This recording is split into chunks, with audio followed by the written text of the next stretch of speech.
When 47-year-old Serena Whitmore walked into her childhood bedroom on Christmas Eve, she carried two secrets: a fragile pregnancy after years of devastating loss, and the growing suspicion that her husband, Adrian Valente, New York's most feared crime boss, was destroying her from the inside out. What she found instead was worse than any nightmare: her husband's lips on her sister's hands tangled in his hair, and in that crystalline moment of betrayal, something inside Serena didn't break. It calcified into something far more dangerous. Stay with me until the end of this story.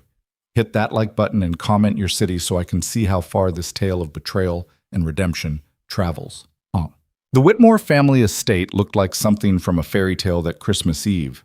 Snow had been falling since dawn, transforming the Georgian mansion's sprawling grounds into a winter wonderland. Tiny white lights wrapped around every branch of the ancient oaks lining the circular drive. Through the tall windows, Serena could see the massive Christmas tree in the great room, at least 15 feet of Fraser fir draped in gold ribbon and antique ornaments that had belonged to her grandmother. It should have been perfect. It should have been the homecoming she'd dreamed about during those long, lonely nights in the Manhattan penthouse she shared with Adrian.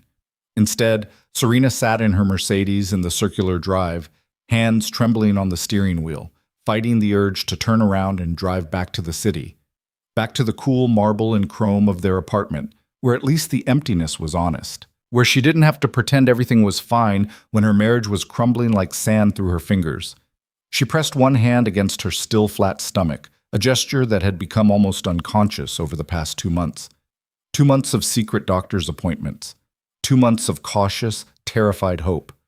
2 months of not telling Adrian because she couldn't bear to see that flicker of doubt in his eyes again. The unspoken question that had haunted them through 3 miscarriages and 2 failed IVF attempts.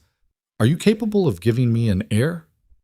At 47, Serena knew the statistics. Knew every cruel probability that her doctors had carefully explained, knew that Adrian, only 42 and from a world where power and legacy were everything, could have chosen a younger wife, a more fertile wife, a wife whose body didn't betray her at every turn. But he'd chosen her. 10 years ago, at a charity gala, he'd looked at her across a crowded ballroom with those ice-blue eyes, and something had shifted in the universe. She'd been a corporate lawyer then, successful and independent, wearing her late 30s with confidence. She'd known who Adrian Valente was. Everyone in New York knew the Valente name, even if they pretended not to understand what it really meant. She should have run. Instead, she'd fallen. "Get it together, Serena," she whispered to herself, checking her reflection in the rear-view mirror. Her dark hair was pulled back in a sleek chignon, a few strands of silver threaded through that she'd stopped coloring 2 years ago. Her makeup was flawless. It had to be. In Adrian's world, appearance was armor. Weakness was blood in the water. She looked composed, elegant, the perfect wife of a powerful man. She looked like a woman who had no idea her world was about to detonate. Serena gathered her Louis Vuitton overnight bag and the carefully wrapped gifts she'd brought: cashmere for her mother, rare scotch for her father, a vintage Hermes scarf for Liana. She paused at that last one, feeling a strange flutter of unease she couldn't quite name. Her sister. Her beautiful, brilliant, perpetually restless baby sister. Liana had been staying at the family estate for the past month, according to their mother's chatty phone calls. Something about needing space to think and reassessing her priorities. At 39, Liana had blown through 2 marriages, 3 careers, and more of their parents' money than Serena wanted to calculate. But she was still the baby, still indulged and forgiven and welcomed home with open arms. Serena had learned long ago not to resent it. Liana was Liana, wild and impulsive and somehow always landing on her feet. They'd been close once, back when they were girls, before life and choices and the weight of expectations had wedged distance between them. Maybe this Christmas could begin to repair that distance. Maybe. The front door flew open and her mother appeared, elegant in a cream cashmere sweater and pearls, arms outstretched in welcome. "Serena, darling, I was starting to worry you'd changed your mind." Serena forced a smile and climbed out of the car, letting herself be enveloped in her mother's familiar embrace. Chanel No. 5 and warmth and the soft clink of gold bracelets. Traffic was terrible, she lied. In truth, she'd sat in a coffee shop in Greenwich for 90 minutes, staring at her phone, willing Adrian to call, to text. to give her some reason to believe that the distance between them was temporary, fixable. He hadn't. "Where's Adrian?" her mother asked, pulling back to study Serena's face with those sharp maternal eyes that saw too much. "He had business. He'll try to come tomorrow." Another lie. Adrian had told her 3 days ago that he wouldn't be joining her for Christmas. Too much happening with the family. And when Adrian said family, he didn't mean in-laws and turkey dinner. He meant his other family, the one built on blood and loyalty and violence that Serena had agreed to marry into, even as she told herself she could somehow stay separate from it. "That man works too hard," her mother said, but there was something careful in her tone, something that suggested she suspected the real reason for Adrian's absence and had chosen not to voice it. "Well, come in. Your father's in his study pretending to work, and Liana's upstairs. She'll be so happy to see you." Serena followed her mother into the house, breathing in the familiar scents of her childhood, pine and cinnamon, wood smoke from the fireplace, the faint mustiness of old books from her father's library. The great room was even more beautiful than it had looked from outside, all the Whitmore family Christmas traditions on full display. Stockings hung from the marble mantel, including one with her name embroidered in gold thread, still, even though she hadn't lived here in nearly 20 years. "I put you in your old room," her mother said, leading her up the curved staircase. "I know you probably think it's silly, but it just feels right having you back where you belong." Where you belong. The words echoed in Serena's mind as they climbed to the second floor. Did she belong here in this carefully preserved shrine to her childhood? Or did she belong in Adrian's world of late-night meetings and coded phone calls and the very careful dance of being married to power? Or did she belong nowhere at all? "I need to check on dinner," her mother said when they reached the second-floor landing. "Liana's been helping me plan the menu. She's developed quite the interest in cooking lately. Can you believe it? Your sister, who once burned water." Serena managed a laugh that felt only slightly forced. "Miracles do happen." "Indeed they do," her mother said, squeezing her arm. "I'm so glad you're home, sweetheart. It's been too long." Then she was gone, heels clicking back down the stairs, leaving Serena alone in the hallway of her childhood. Her old bedroom was at the end of the corridor, past Liana's room and the guest suite, and the storage room that still held boxes of their old school projects and childhood toys their mother couldn't bear to throw away.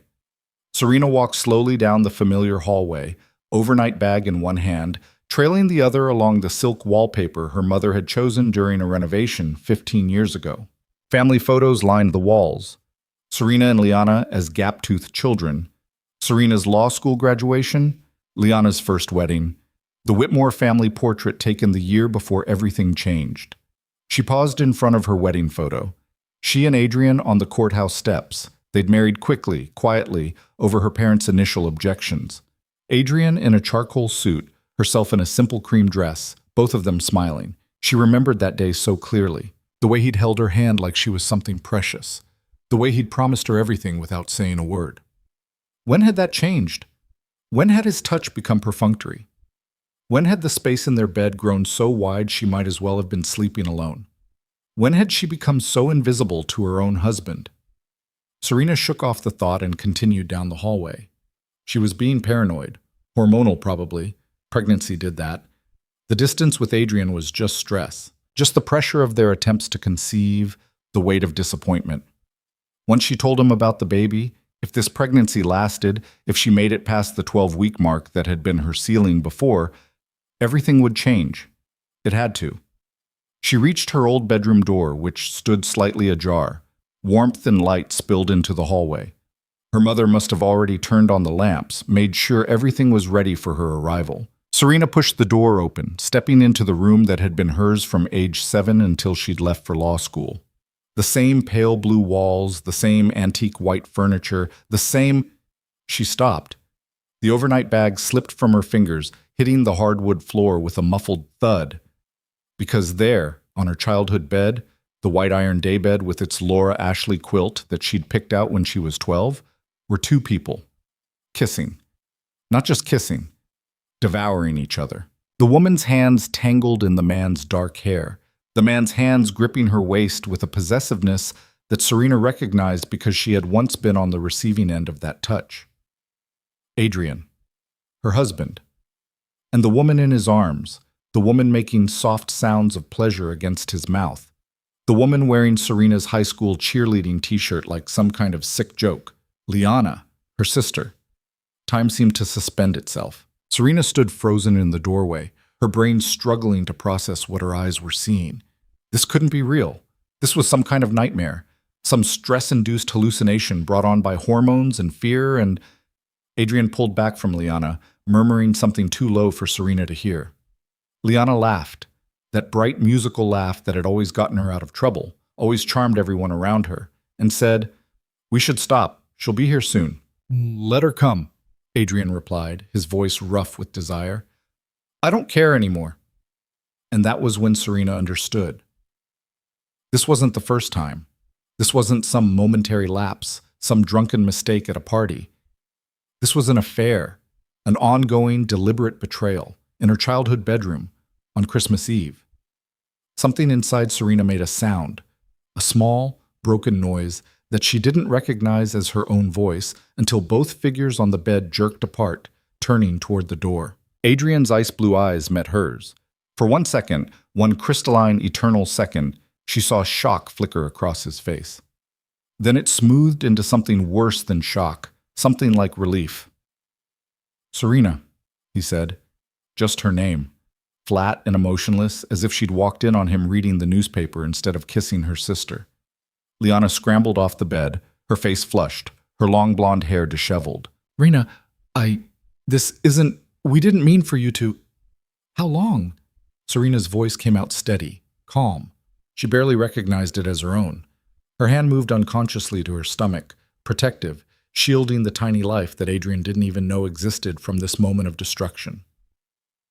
"Serena, let me explain," Adrian said, standing. He had the audacity to try to smooth his hair, to straighten his shirt, as if appearance mattered now, as if anything mattered now. "How long?" Each word fell like a stone into still water. Liana and Adrian exchanged a glance. A whole conversation passed between them in that look, and Serena felt something crack inside her chest. This was intimacy. This was the kind of silent communication that should exist between a husband and wife, not between a husband and his wife's sister. 6 months, Adrian finally said. "Since June." 6 months. Serena's mind reeled. June. That was when she'd had the second failed IVF. When she'd come home from the clinic, devastated, and Adrian had told her he needed to go to Atlantic City for a week on business. When she'd spent 7 days alone in their penthouse, grieving the child that had never been, while "I came here," Liana said, her voice small, "to the estate. I was having problems with Marcus, my ex-husband, and Mom said I could stay for a while. Adrian came to check on me on behalf of the family." On behalf of the family. The words were so absurd that Serena almost laughed. Adrian didn't do courtesy calls. Adrian didn't check on anyone unless there was a reason, an angle, a purpose. "And what?" Serena heard herself say. "You just fell into bed together? Is that the story you're going with?" "Don't be crude," Adrian said sharply. "It's more complicated than that." "Then uncomplicate it for me." Serena took a step into the room.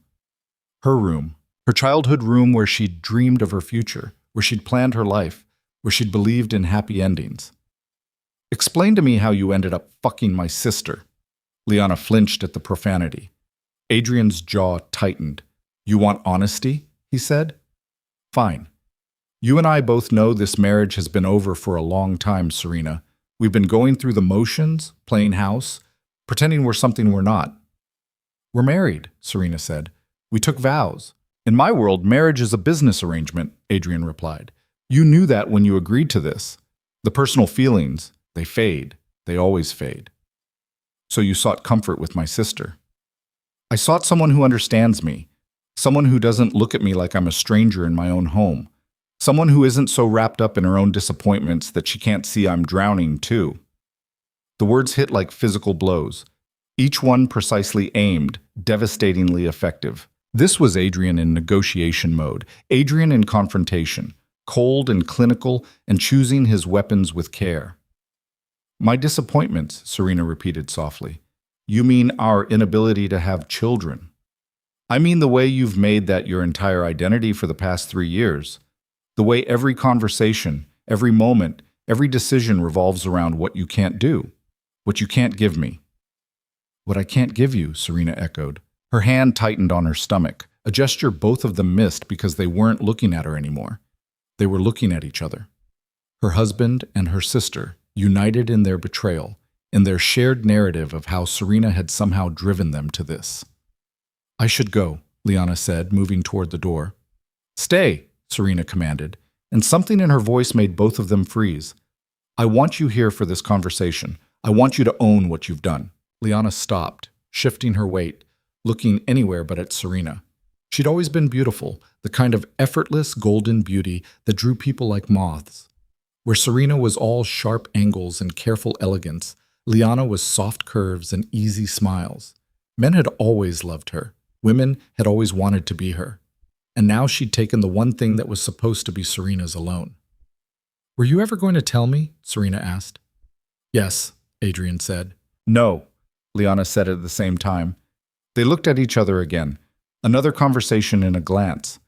Yes, Adrian repeated, his voice firm. I was going to talk to you after the holidays. This wasn't how I wanted you to find out. How considerate of you. Serena, don't. She held up a hand. Don't say my name like that.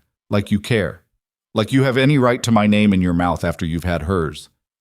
Silence fell, heavy and suffocating. Downstairs, Serena could hear her mother humming in the kitchen. The sound of normal life continuing on, oblivious to the fact that Serena's world had just imploded. I want a divorce, Adrian said. Of course he did. Of course this moment, this discovery, had been leading to this. Serena should have been devastated, should have been on her knees, begging, pleading. That's what the old Serena would have done. The Serena who had loved him so desperately that she'd ignored every red flag, every warning sign, every whisper about what kind of man he really was. But standing here, watching her husband and her sister avoid her eyes like guilty children, Serena felt something shift inside her. Something fundamental and irreversible. She thought of the baby growing inside her. Adrian's child. The heir he'd been demanding for years. The legacy he'd married her to provide. He didn't know. He just asked for a divorce without knowing that she was finally, miraculously pregnant. That she was carrying the one thing that made her valuable in his world. And suddenly, looking at him with Liana's lipstick still visible on his collar, Serena realized something crucial. She held all the cards. She just had to decide how to play them. No, she said quietly. Adrian's head snapped up. What? I said no. I'm not giving you a divorce. You can't be serious. I'm completely serious. Serena walked further into the room, her heels clicking on the hardwood floor. She moved with deliberate grace, the way Adrian had taught her to move in his world, like a queen, like someone who belonged in rooms where power was currency. You don't get to cheat on me with my sister, and then demand I make it easy for you. Serena, be reasonable. Reasonable? She laughed, and the sound was nothing like her usual carefully modulated tone. It was sharp and broken and real. You're asking me to be reasonable. That's rich. In my world, Adrian said, his voice taking on an edge that Serena recognized as danger. Marriage is a contract. Contracts can be dissolved when they no longer serve their purpose. Then dissolve it, Serena challenged. File the papers. Drag our marriage through the courts. Let everyone in your world know that Adrian Valente couldn't keep his wife happy, that he had to turn to her younger, prettier sister. I'm sure that will do wonders for your reputation. She watched the words land, watched Adrian's eyes narrow as he calculated the angles. In his world, the world of the Valente family and their vast criminal empire, reputation was everything. Appearance was armor, showing weakness, showing poor judgment, showing that you couldn't control your own house. That was blood in the water. You wouldn't, he said. Try me. They stared at each other across the room that had once been Serena's safe haven. Two people who had promised to love each other, to honor each other, to build a life together.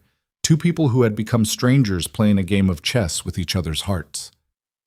Reina, Liana said softly, please, don't make this harder than it has to be. Adrian and I, we're in love. Real love. The kind you read about. Serena turned to her sister slowly, took in the pleading expression, the hands clasped together like prayer, the tears gathering in those big blue eyes that had gotten Liana out of trouble since she was 6 years old. "The kind I read about," Serena repeated. "Tell me, Liana, in those romance novels you're so fond of, does the heroine usually steal her sister's husband? Is that how the fairy tale goes?" "It's not like that." "Then enlighten me. What is it like?" Liana's mouth opened and closed. For once in her life, she seemed to have no words, no charm, no easy explanation that would make everything okay. "You want to know what I think?" Serena continued, her voice deadly calm.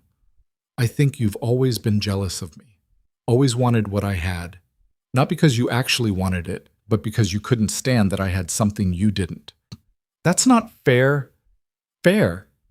Serena's voice rose for the first time. "You want to talk about fair? I introduced you to Adrian at our wedding. You stood up as my maid of honor and smiled and toasted our happiness. And now you're fucking him in my childhood bedroom. Tell me about fair, Liana." "She didn't pursue me," Adrian interjected. "If you're going to blame someone, blame me." "Oh, I do," Serena assured him. "I blame you for every minute of the last 6 months, for every lie, for every time you came home to me after being with her, for every moment you let me believe our marriage meant something." "It did mean something," Adrian said. "Once. But people change, Serena. Feelings change. You can't force something that's dead." "Dead." Serena tasted the word, felt it settle into her bones. "Is that what we are? Dead? What else would you call it? When's the last time we had a real conversation? When's the last time you looked at me and saw your husband instead of a sperm donor who kept disappointing you?" The cruelty of it stole Serena's breath. She had known Adrian could be cold, his world demanded it, but she'd never thought he would turn that coldness on her, not like this, not with such precision. "I see," she said quietly. "So this is my fault. My inability to conceive drove you into my sister's arms." "That's not what I said. It's what you meant." Silence again.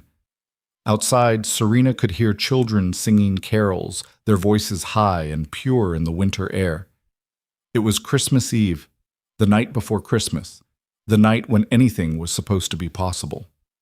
"I'm not giving you a divorce," Serena repeated. "Not now, not on your timeline. You want out of this marriage? You're going to have to work for it." "Serena, I'm not finished." She held up a hand, stopping him. "You're going to go back to the city tonight. You're going to tell anyone who asks that you were called away on business. You're going to give me space and time to decide how I want to handle this. And if you try to force my hand, if you try to pressure me or threaten me or make this public before I'm ready, I will burn your reputation to the ground. I will tell everyone in your precious world that you're weak, that you can't control your own household, that you had to crawl to your wife's baby sister because you couldn't handle a real woman." Adrian's face darkened. For a moment, Serena thought she might have pushed too far, might have forgotten that the man standing in front of her, her husband, her betrayer, was capable of violence when pushed, that his hands, which had once touched her with tenderness, had also pulled triggers and given orders that ended lives. But she was beyond caring, beyond fear. Standing in her childhood bedroom, watching her marriage crumble, Serena discovered a core of steel inside herself that she'd never known existed. "You're making a mistake," Adrian said quietly. "The only mistake I made was marrying you in the first place." Serena picked up her overnight bag from where she'd dropped it. "Now get out, both of you. This is my room, my home. You don't get to defile it anymore." "Serena, please," Liana tried again. "Can't we talk about this like adults?" "Adults?" Serena laughed bitterly. "You want to be treated like an adult, Liana? Then act like one. Own what you've done. Stop making excuses and justifications and pretending you're some kind of victim in this scenario." "I never said I was a victim. You didn't have to. It's written all over your face. Poor Liana. Poor beautiful, beloved Liana, who just couldn't help falling in love with her sister's husband. What a tragedy. What a romance. You're being cruel." "I'm being honest. For the first time in months, maybe years, I'm being completely honest. And you can't handle it because you're so used to everyone protecting you from the consequences of your actions." Liana's face crumpled, real tears now, streaming down her perfect cheeks.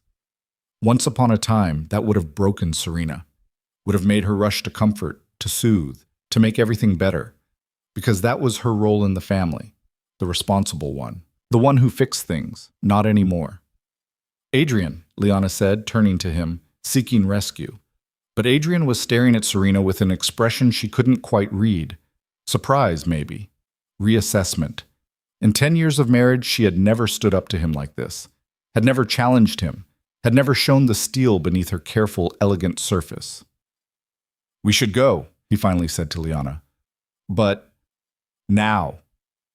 Adrian moved toward the door, and after a moment's hesitation, Liana followed. They had to pass Serena to leave, and for one brief second, they were close enough to touch, close enough for Serena to smell her sister's perfume on her husband's skin, close enough for Adrian to lean in and murmur, "This isn't over." "No," Serena agreed. "It's not." Then they were gone, footsteps echoing down the hallway, leaving Serena alone in her childhood room with the wreckage of her marriage scattered around her like broken glass. She stood very still, listening to the sounds of the house. Her mother's humming had stopped. Had she heard? Did she know? Would Serena have to face her family and explain what had just happened? The thought made her suddenly, overwhelmingly tired. Serena sank onto the edge of the bed where her husband had been kissing her sister, and finally let herself feel the betrayal, the rage, the grief, the fear. And underneath it all, the fierce, protective love for the child growing inside her, the child that was supposed to fix everything, the child that made her valuable in Adrian's world, the child that Adrian didn't know about. Serena pressed both hands to her stomach, feeling nothing yet but knowing life was there, growing, depending on her, needing her to be strong. "I won't let them hurt you," she whispered to the baby. "I won't let them take you from me. I won't let them win." It was a promise, a vow, more sacred than any wedding oath she'd spoken to Adrian. And as Serena sat in her childhood room on Christmas Eve, watching snow fall past the window, she began to understand something crucial. She wasn't the weak, desperate woman Adrian thought she was. She wasn't the invisible wife who could be discarded for a younger model. She was a mother now, a mother with everything to protect. And in Adrian's world, a world built on blood and loyalty and legacy, nothing was more dangerous than a mother who had something to lose. Serena didn't go downstairs for dinner that night. She sent her mother a text claiming a migraine. Not entirely a lie, given the pounding in her temples that had started the moment Adrian and Liana left her room. Her mother responded with concerned emojis and a promise to bring up some chamomile tea, but Serena texted back that she just needed sleep. What she needed was time to think, time to plan, time to decide what the hell she was going to do with the bomb that had just detonated in her life. She lay in her childhood bed as darkness fell, staring at the ceiling she'd stared at 1,000 times as a girl. Back then, her biggest worries had been college applications, and whether Tommy Brennan would ask her to prom. Simple problems with simple solutions. She'd had her whole life mapped out. Law school, partnership at a prestigious firm, marriage to someone safe and predictable. 2.5 children and a house in the suburbs. Instead, she'd fallen for a man whose world operated by rules she'd never fully understood. A man who'd promised her everything and delivered betrayal. Her phone buzzed. Adrian's name lit up the screen. She stared at it for 3 rings before answering. "What?" "We need to talk." His voice was clipped, businesslike, the voice he used in negotiations. "I thought I made myself clear earlier." "Serena, I'm trying to be civilized about this. Don't make it harder than it needs to be." "Civilized," she laughed without humor. "You fucked my sister and you want civilized." A pause. "I'm at the Gramercy. Room 1412. Come to the city tomorrow. Let's discuss this like rational adults." "So you can railroad me into signing divorce papers?" "I don't think so." "I'm not trying to railroad you. I'm trying to find a solution that works for both of us." "Both of us," Serena repeated. "Or all 3 of us? Is Liana there with you?" Silence answered her question. "Unbelievable," she breathed. "You couldn't even give me one night, one Christmas Eve without rubbing my face in it." She had nowhere else to go. "Your parents would have questions if she stayed." "My parents?" "Right. Because we wouldn't want to upset my parents by revealing what their precious baby girl has been doing."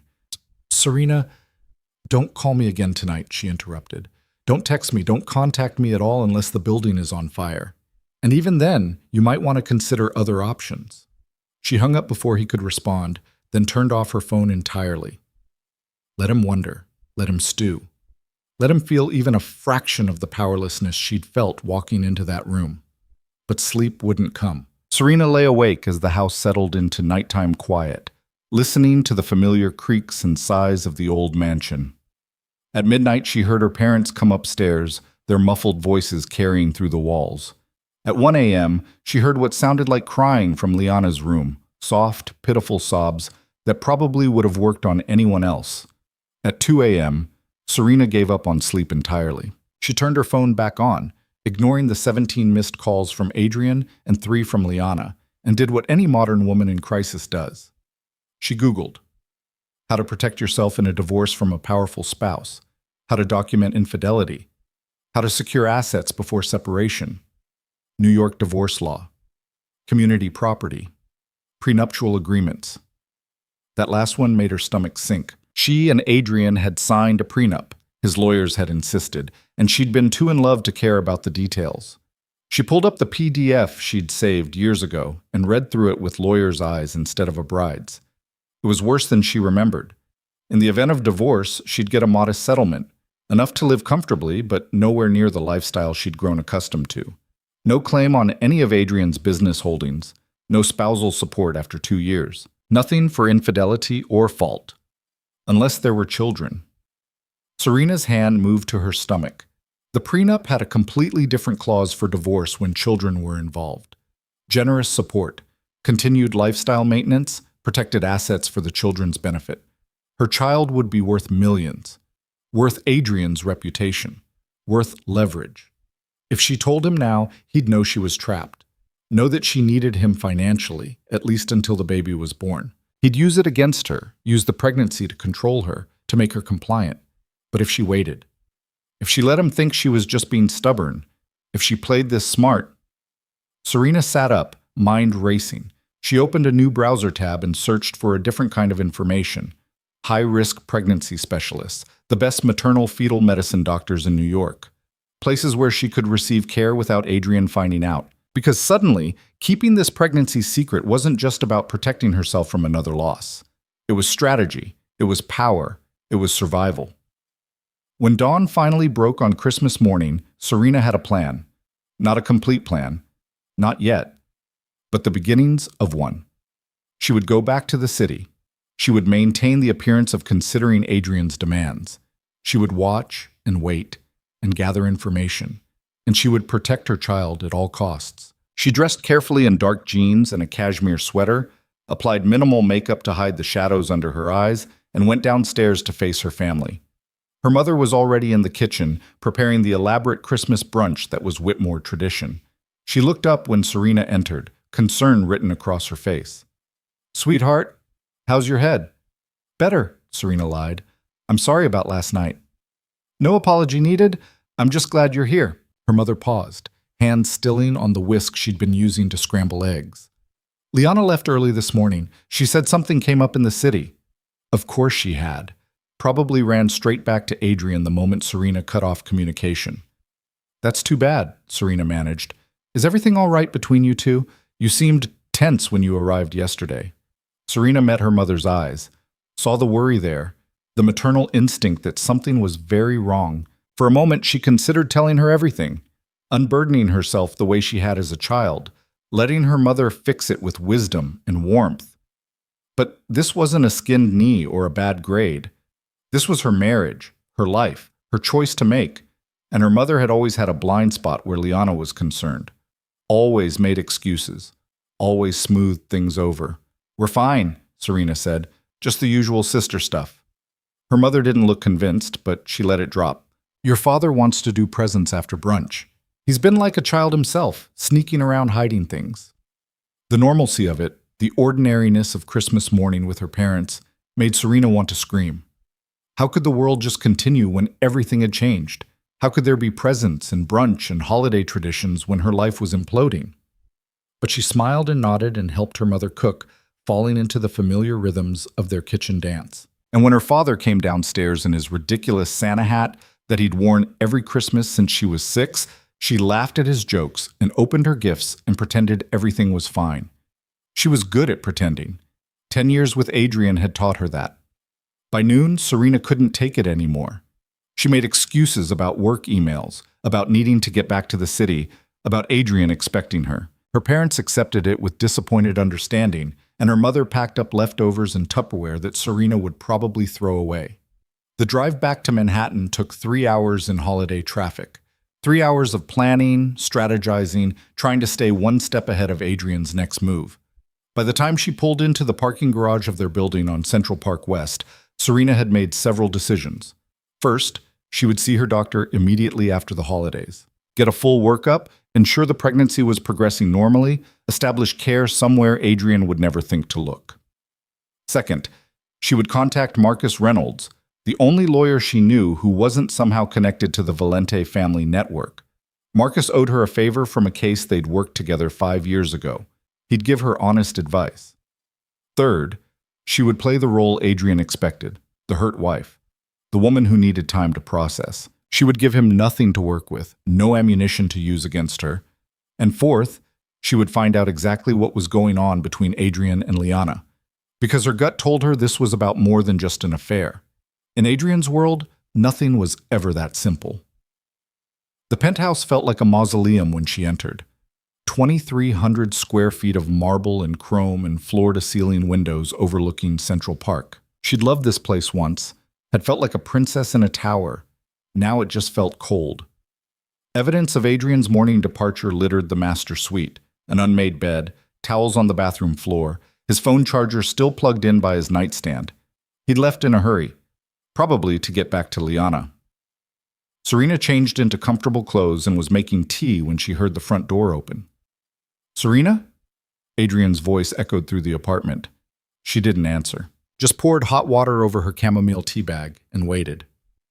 He appeared in the kitchen doorway a moment later, still wearing the same clothes from yesterday, his hair disheveled, eyes bloodshot. He looked like he hadn't slept. "Good. You came back," he said. "I live here." "I wasn't sure you would, after last night." Serena wrapped her hands around her mug, feeling the warmth seep into her palms. "Where else would I go? Your parents don't know anything, and they're not going to. Not yet." Adrian studied her, and she could see him recalibrating. This wasn't the Serena he knew, the accommodating wife who bent to his will. This was someone new, someone he hadn't planned for. "We should talk," he said. "So talk." He moved further into the kitchen, maintaining distance like she was a wild animal that might spook. "I spoke with my attorney this morning." "On Christmas? How festive." "Serena, please, can we have one conversation without the sarcasm? You want civility? Fine. Say what you came to say." Adrian pulled out one of the bar stools and sat, suddenly looking exhausted. "The prenup is clear. In the event of divorce, you receive a settlement of $5 million. The penthouse is mine, but I'll purchase you a comparable apartment anywhere in the city. You keep your car, your jewelry, your personal accounts. We divide any joint assets 50-50. "Generous," Serena said flatly. "It's more than fair. It's more than most people see in a lifetime." "Most people aren't married to you." "No," he agreed. "They're not. Look, I know you're angry. You have every right to be. But dragging this out, making it ugly, that doesn't serve either of us." Serena took a sip of her tea, let the silence stretch, finally asked the question she needed answered. "Why Liana?" Adrian looked away. "Does it matter?" "It matters to me. She's different, lighter. Being with her doesn't feel like drowning." The words cut deeper than Serena expected. "I make you feel like you're drowning. You make me feel like I'm failing. Every time I look at you, I see disappointment. I see everything I can't give you, everything we've lost. So you found someone who doesn't want anything from you. I found someone who wants me. Not my name, not my money, not an heir to carry on some legacy. Just me." Serena wanted to laugh, to scream, to tell him how naive he was if he thought Liana didn't want his money, his power, his status. But she kept her face neutral. And what does Liana get out of this arrangement? She asked instead. What do you mean? I mean, my sister doesn't do anything without a reason. She's been married twice, both times to wealthy men. Both times she walked away with a fortune, so what's her angle here? Adrian's eyes narrowed. You think she's using me? I think she's using both of us. I just can't figure out why yet. You're being paranoid. Am I? Think about it, Adrian.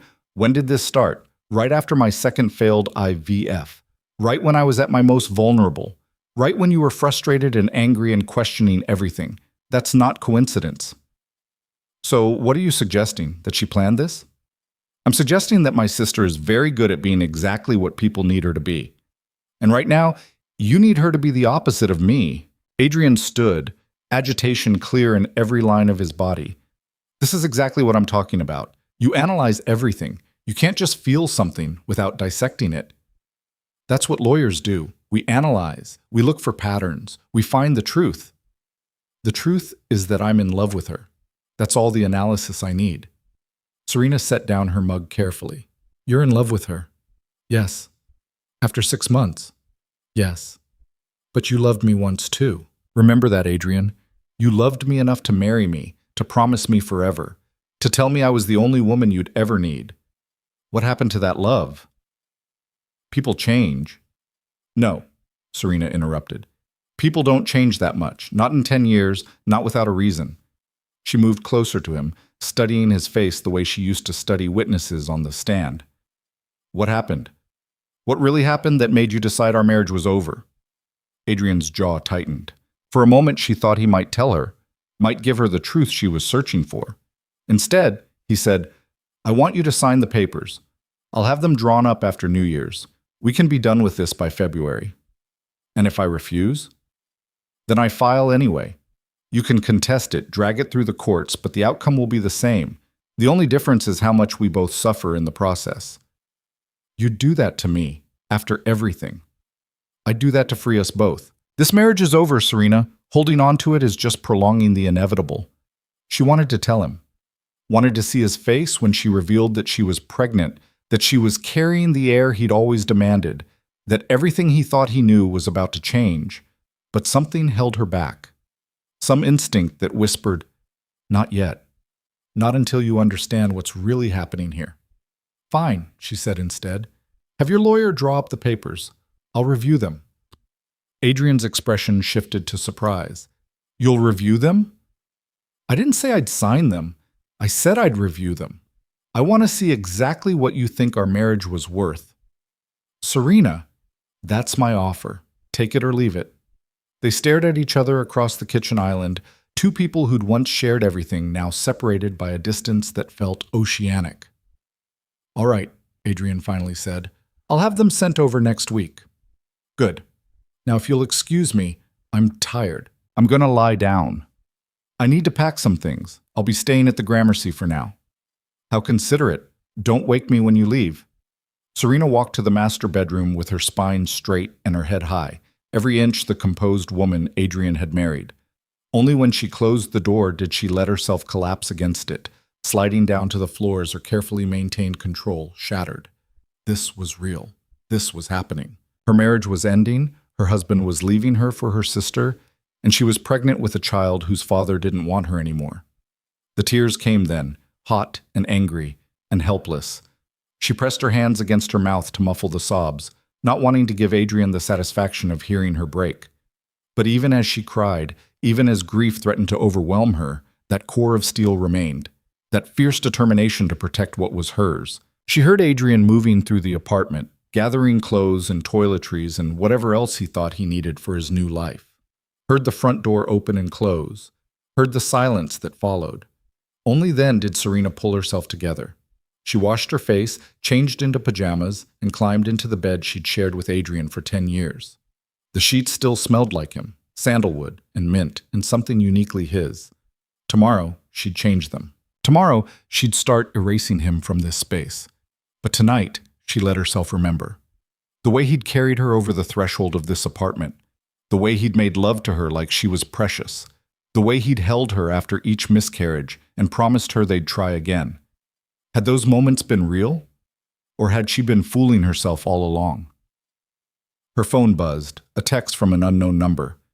"We need to talk. Not about Adrian. About the real reason I'm here. Meet me tomorrow. 3 p.m. The Met. Egyptian Wing. Come alone." L. Serena stared at the message, reading it 3 times. The real reason I'm here. So she'd been right. There was more to this than just an affair. She should ignore it.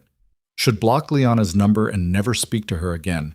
But curiosity, and that lawyer's instinct for finding the truth, wouldn't let her. She typed back one word. "Fine." Then she set her phone aside and closed her eyes, one hand resting on her stomach where her secret grew. Whatever game Liana was playing, whatever scheme she'd gotten herself tangled in, Serena would figure it out. She'd always been the smart sister, the careful one, the one who thought 3 steps ahead.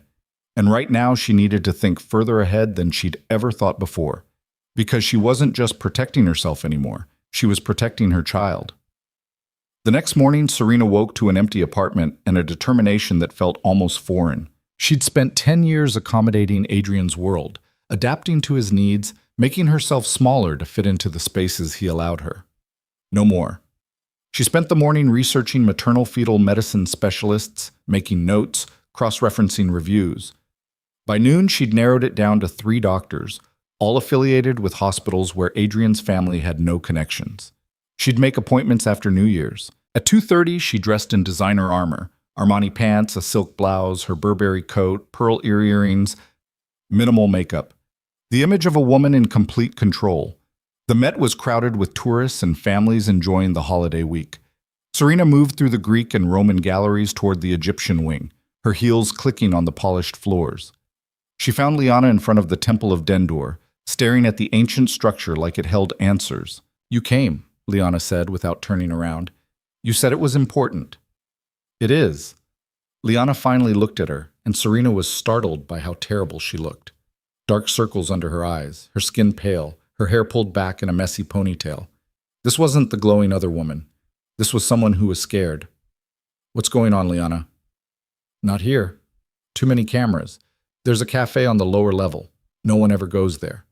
Serena followed her sister through the museum, down a back staircase to a small cafe that was indeed nearly empty. They chose a table in the corner, far from anyone who might overhear. "Talk," Serena commanded.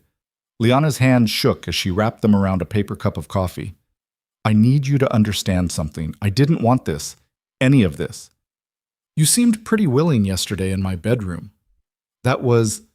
Liana closed her eyes. "That was necessary. To keep up appearances." "Appearances for who?" "For Adrian, for Victor, for everyone who's watching." "Victor?" Serena leaned forward. "Victor Marino?" Victor Marino was Adrian's underboss, his second in command, a cold, calculating man who'd always made Serena's skin crawl. She'd met him a handful of times at family functions and had gone out of her way to avoid him ever since. "How do you know about Victor?" Liana asked. "I'm married to Adrian. I pay attention." Serena kept her voice low, conscious of even the empty cafe's potential for eavesdropping. "What does Victor have to do with you sleeping with my husband?" Liana took a shaky breath. "Everything. He has everything to do with it." And then, in a rushed whisper, Liana told her the truth. It had started in June, just like Adrian said. But it hadn't started with attraction or chemistry or any of the romantic nonsense Liana had spouted yesterday. It had started with blackmail. Liana's second ex-husband, Marcus, had gambled himself into debt with some very dangerous people. People connected to Victor Marino's crew. When Marcus couldn't pay, they'd come after Liana instead. She'd signed as a guarantor on some of his loans, thinking they were legitimate business ventures.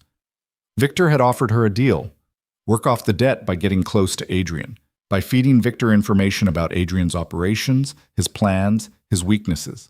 "He wanted me to seduce him," Liana said, tears streaming down her face now. "Said Adrian was vulnerable because of your fertility problems. Said a man like that would be easy prey for the right woman. And if I didn't do it, if I didn't help them, they'd kill me. They'd make it look like an accident, and no one would ever know." Serena felt like the floor had dropped out from under her. "You're saying this whole affair is staged?" "Not entirely. Adrian thinks it's real. He thinks we're in love, but I'm just doing what I have to do to stay alive. And the information you're giving, Victor? Business deals, territory disputes, who Adrian's meeting with, when, where.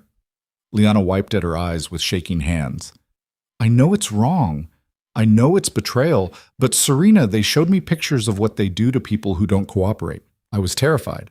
Why didn't you come to me? To Adrian? To anyone who could actually help? Because Victor said if I told anyone, they'd know. They'd kill me and go after Mom and Dad too. Make it look like a home invasion. He was very specific about the details. Serena's mind raced, sorting through implications and strategies. What does Victor want? What's his end game?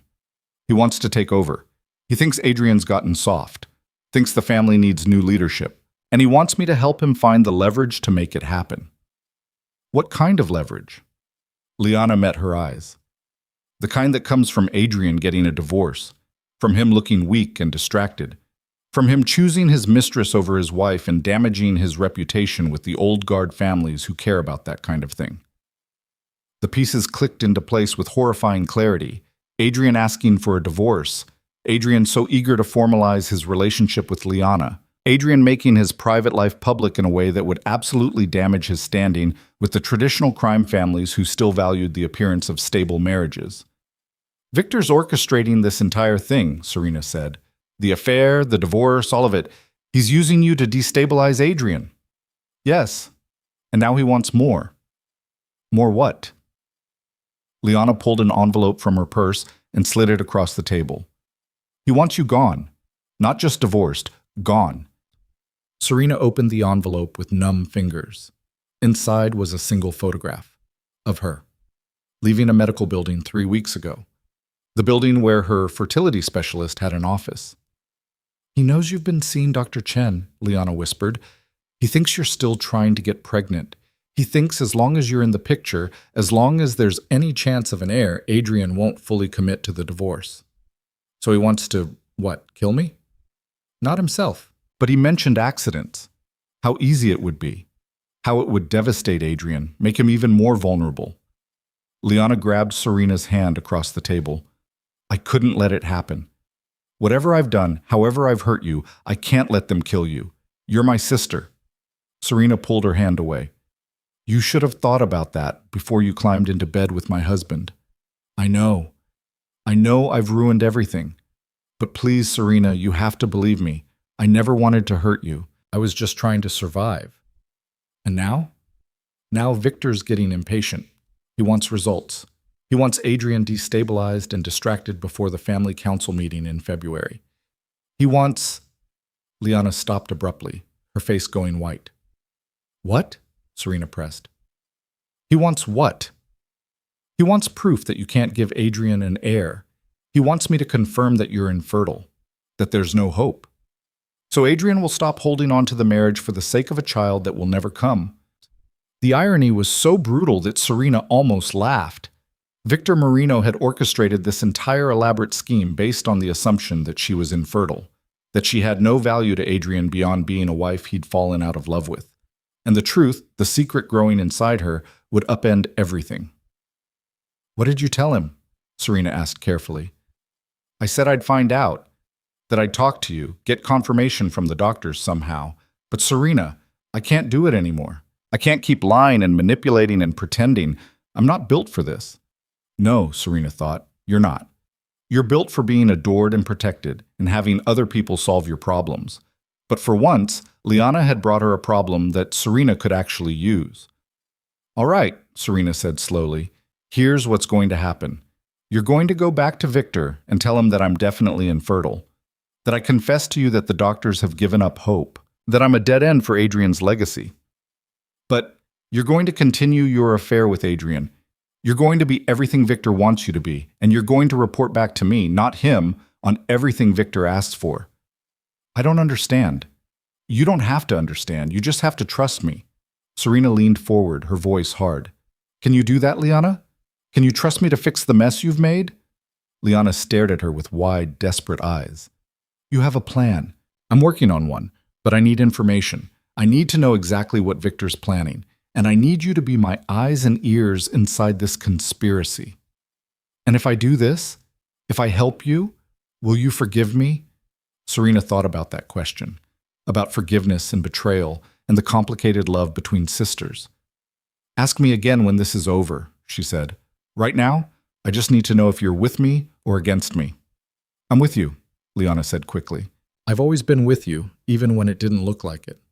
"Then prove it. Go back to your life with Adrian, keep Victor satisfied, and wait for my instructions." They sat in silence for a moment, the weight of conspiracy settling over them like a shroud.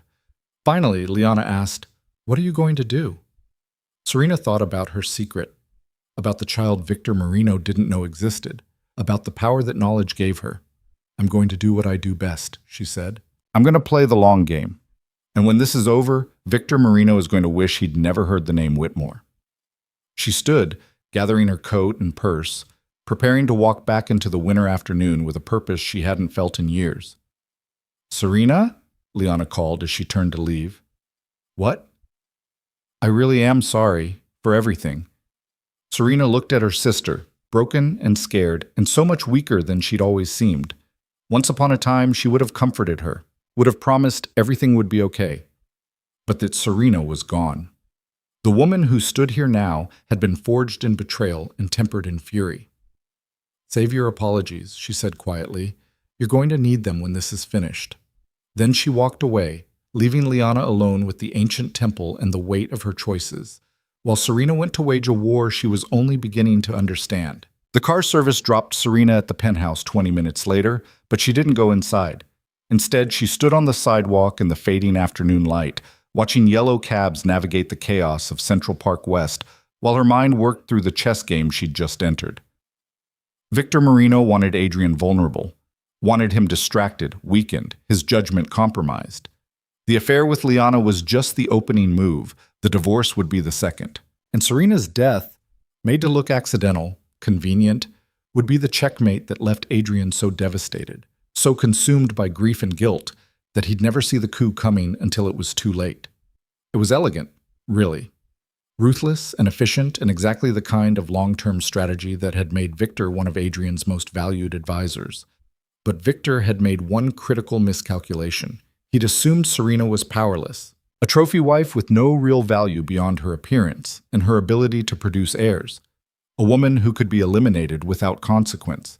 He had no idea what she was carrying, no idea that the heir he thought would never exist was already growing, already real, already changing every equation in this game.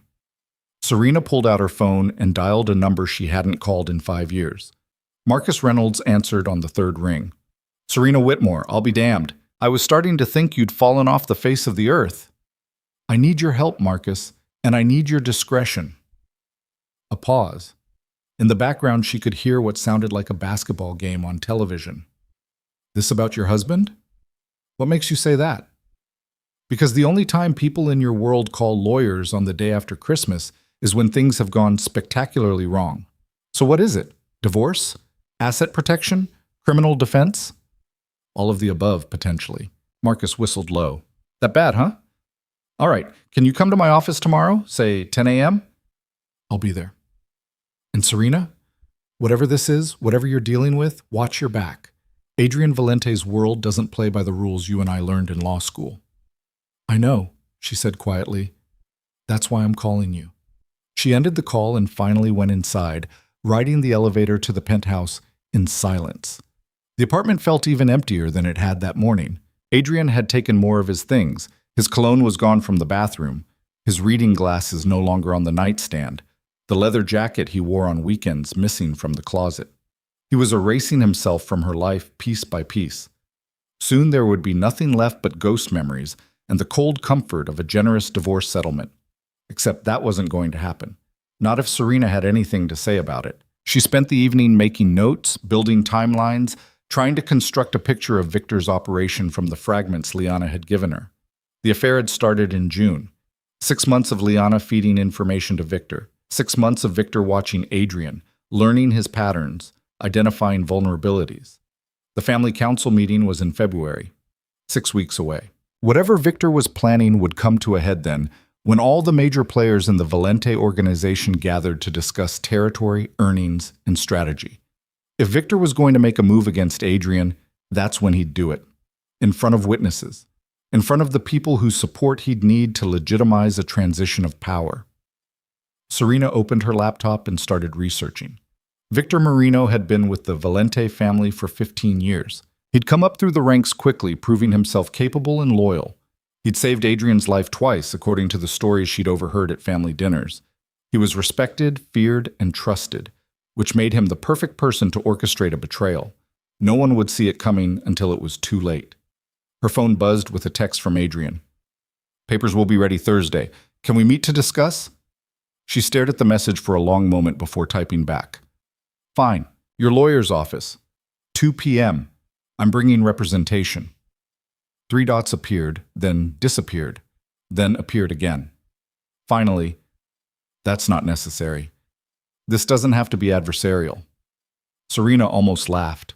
"Everything about this is adversarial. See you Thursday." She silenced her phone and returned to her research, pulling up everything she could find about Victor Marino. His businesses, a restaurant supply company that was obviously a front, a waste management operation, a construction firm. His properties, a brownstone in Brooklyn, a house in the Hamptons, an apartment in Miami. His associates, his patterns, his life. There had to be something, some weakness she could exploit, some leverage she could use. At midnight, exhausted and no closer to a plan, Serena finally closed her laptop and went to bed. But sleep remained elusive. She lay in the darkness, one hand on her stomach, feeling nothing yet but knowing life was there, growing, depending on her to make the right choices. "I won't let them hurt you," she whispered into the darkness. "I promise." It was becoming her mantra, her prayer to a future she couldn't quite see but was determined to reach. Morning came too quickly. Serena forced herself through her usual routine: shower, coffee, the careful application of makeup that transformed her from exhausted to elegant. She dressed in a navy Tom Ford suit with a white silk shell underneath, pearls at her throat, her Cartier watch on her wrist, the armor of a woman who belonged in boardrooms and courtrooms and the halls of power. Marcus Reynolds' office was in Midtown, a modest suite in a building that had seen better decades. It was as far from Adrian's world of sleek penthouse offices and corner suites as possible, which was exactly why Serena had chosen him. Marcus himself looked exactly as she remembered.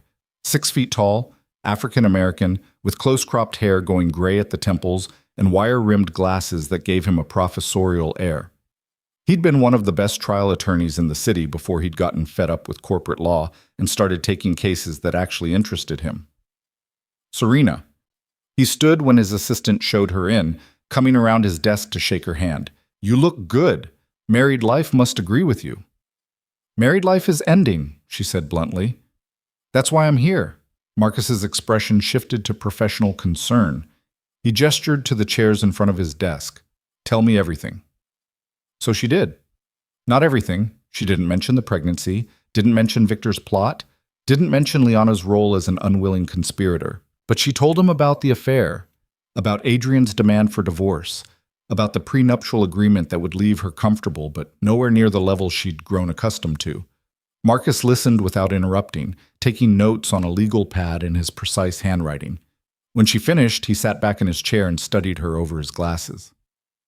"You want to fight this?" he said. It wasn't a question. "I want to understand my options." "Your options are limited. The prenup is solid. I assume Adrian's lawyers made sure of that. You could contest it, argue duress or lack of disclosure, but that's a long shot. More likely, you're looking at exactly what the prenup stipulates. Unless there are children." Marcus's eyebrows rose. "Are there?" "Not yet, but the prenup has different terms if children are involved." "Significantly different, I'm guessing." "Very." Marcus tapped his pen against his notepad. "So what are you really asking me, Serena? Because this feels like more than just a prenuptial review." She met his eyes. "If I were pregnant, hypothetically, and Adrian filed for divorce before he knew, would that change the terms?" "Depends on when he files versus when the child is born. If he files while you're pregnant, you could argue the prenup's children clause should apply. If he files before he knows you're pregnant, it gets murkier. A good lawyer could argue either way. And if I wanted to delay the divorce proceedings, stretch them out, what would be my best strategy? Marcus leaned forward. Serena, are you pregnant? Hypothetically. Hypothetically, you'd want to confirm the pregnancy with medical documentation. Then you'd want to inform Adrian before he files, because knowledge is power in family law. The moment he knows there's a child, the entire framework of the divorce changes. The prenup's children clause kicks in, you have leverage for custody and support negotiations, and most importantly, you have a reason for him to reconsider the divorce entirely. And if I didn't want him to know, if I wanted to keep it secret until I was further along? Marcus removed his glasses and cleaned them with his tie, a gesture she recognized as his tell when he was thinking hard. That's a dangerous game. If he finds out you deliberately withheld information about a pregnancy during divorce proceedings, it could blow back on you spectacularly. Courts don't look kindly on deception, even with good cause. What if the cause is safety? What if I have reason to believe that people close to Adrian might hurt me or the baby if they knew? Marcus put his glasses back on, his expression grave. Then we're not talking about divorce strategy anymore. We're talking about protective measures, restraining orders, police involvement, witness protection potentially. That's not an option. Why not? Because the people she was protecting herself from were the same people who had cops on their payroll, judges in their pocket, and the kind of reach that made traditional legal protections meaningless. But she couldn't say that to Marcus. Because it would put other people at risk, she said instead. People I care about. Marcus studied her for a long moment. You're in over your head, aren't you? Probably, but I'm also the only person who can fix this. The smart move is to take the prenup settlement and walk away.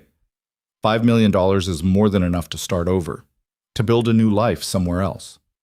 And if walking away isn't an option, then you need to be very, very careful, because men like Adrian Valente, men with power and resources and the kind of connections I'm guessing he has, they don't lose gracefully. They especially don't lose to their wives.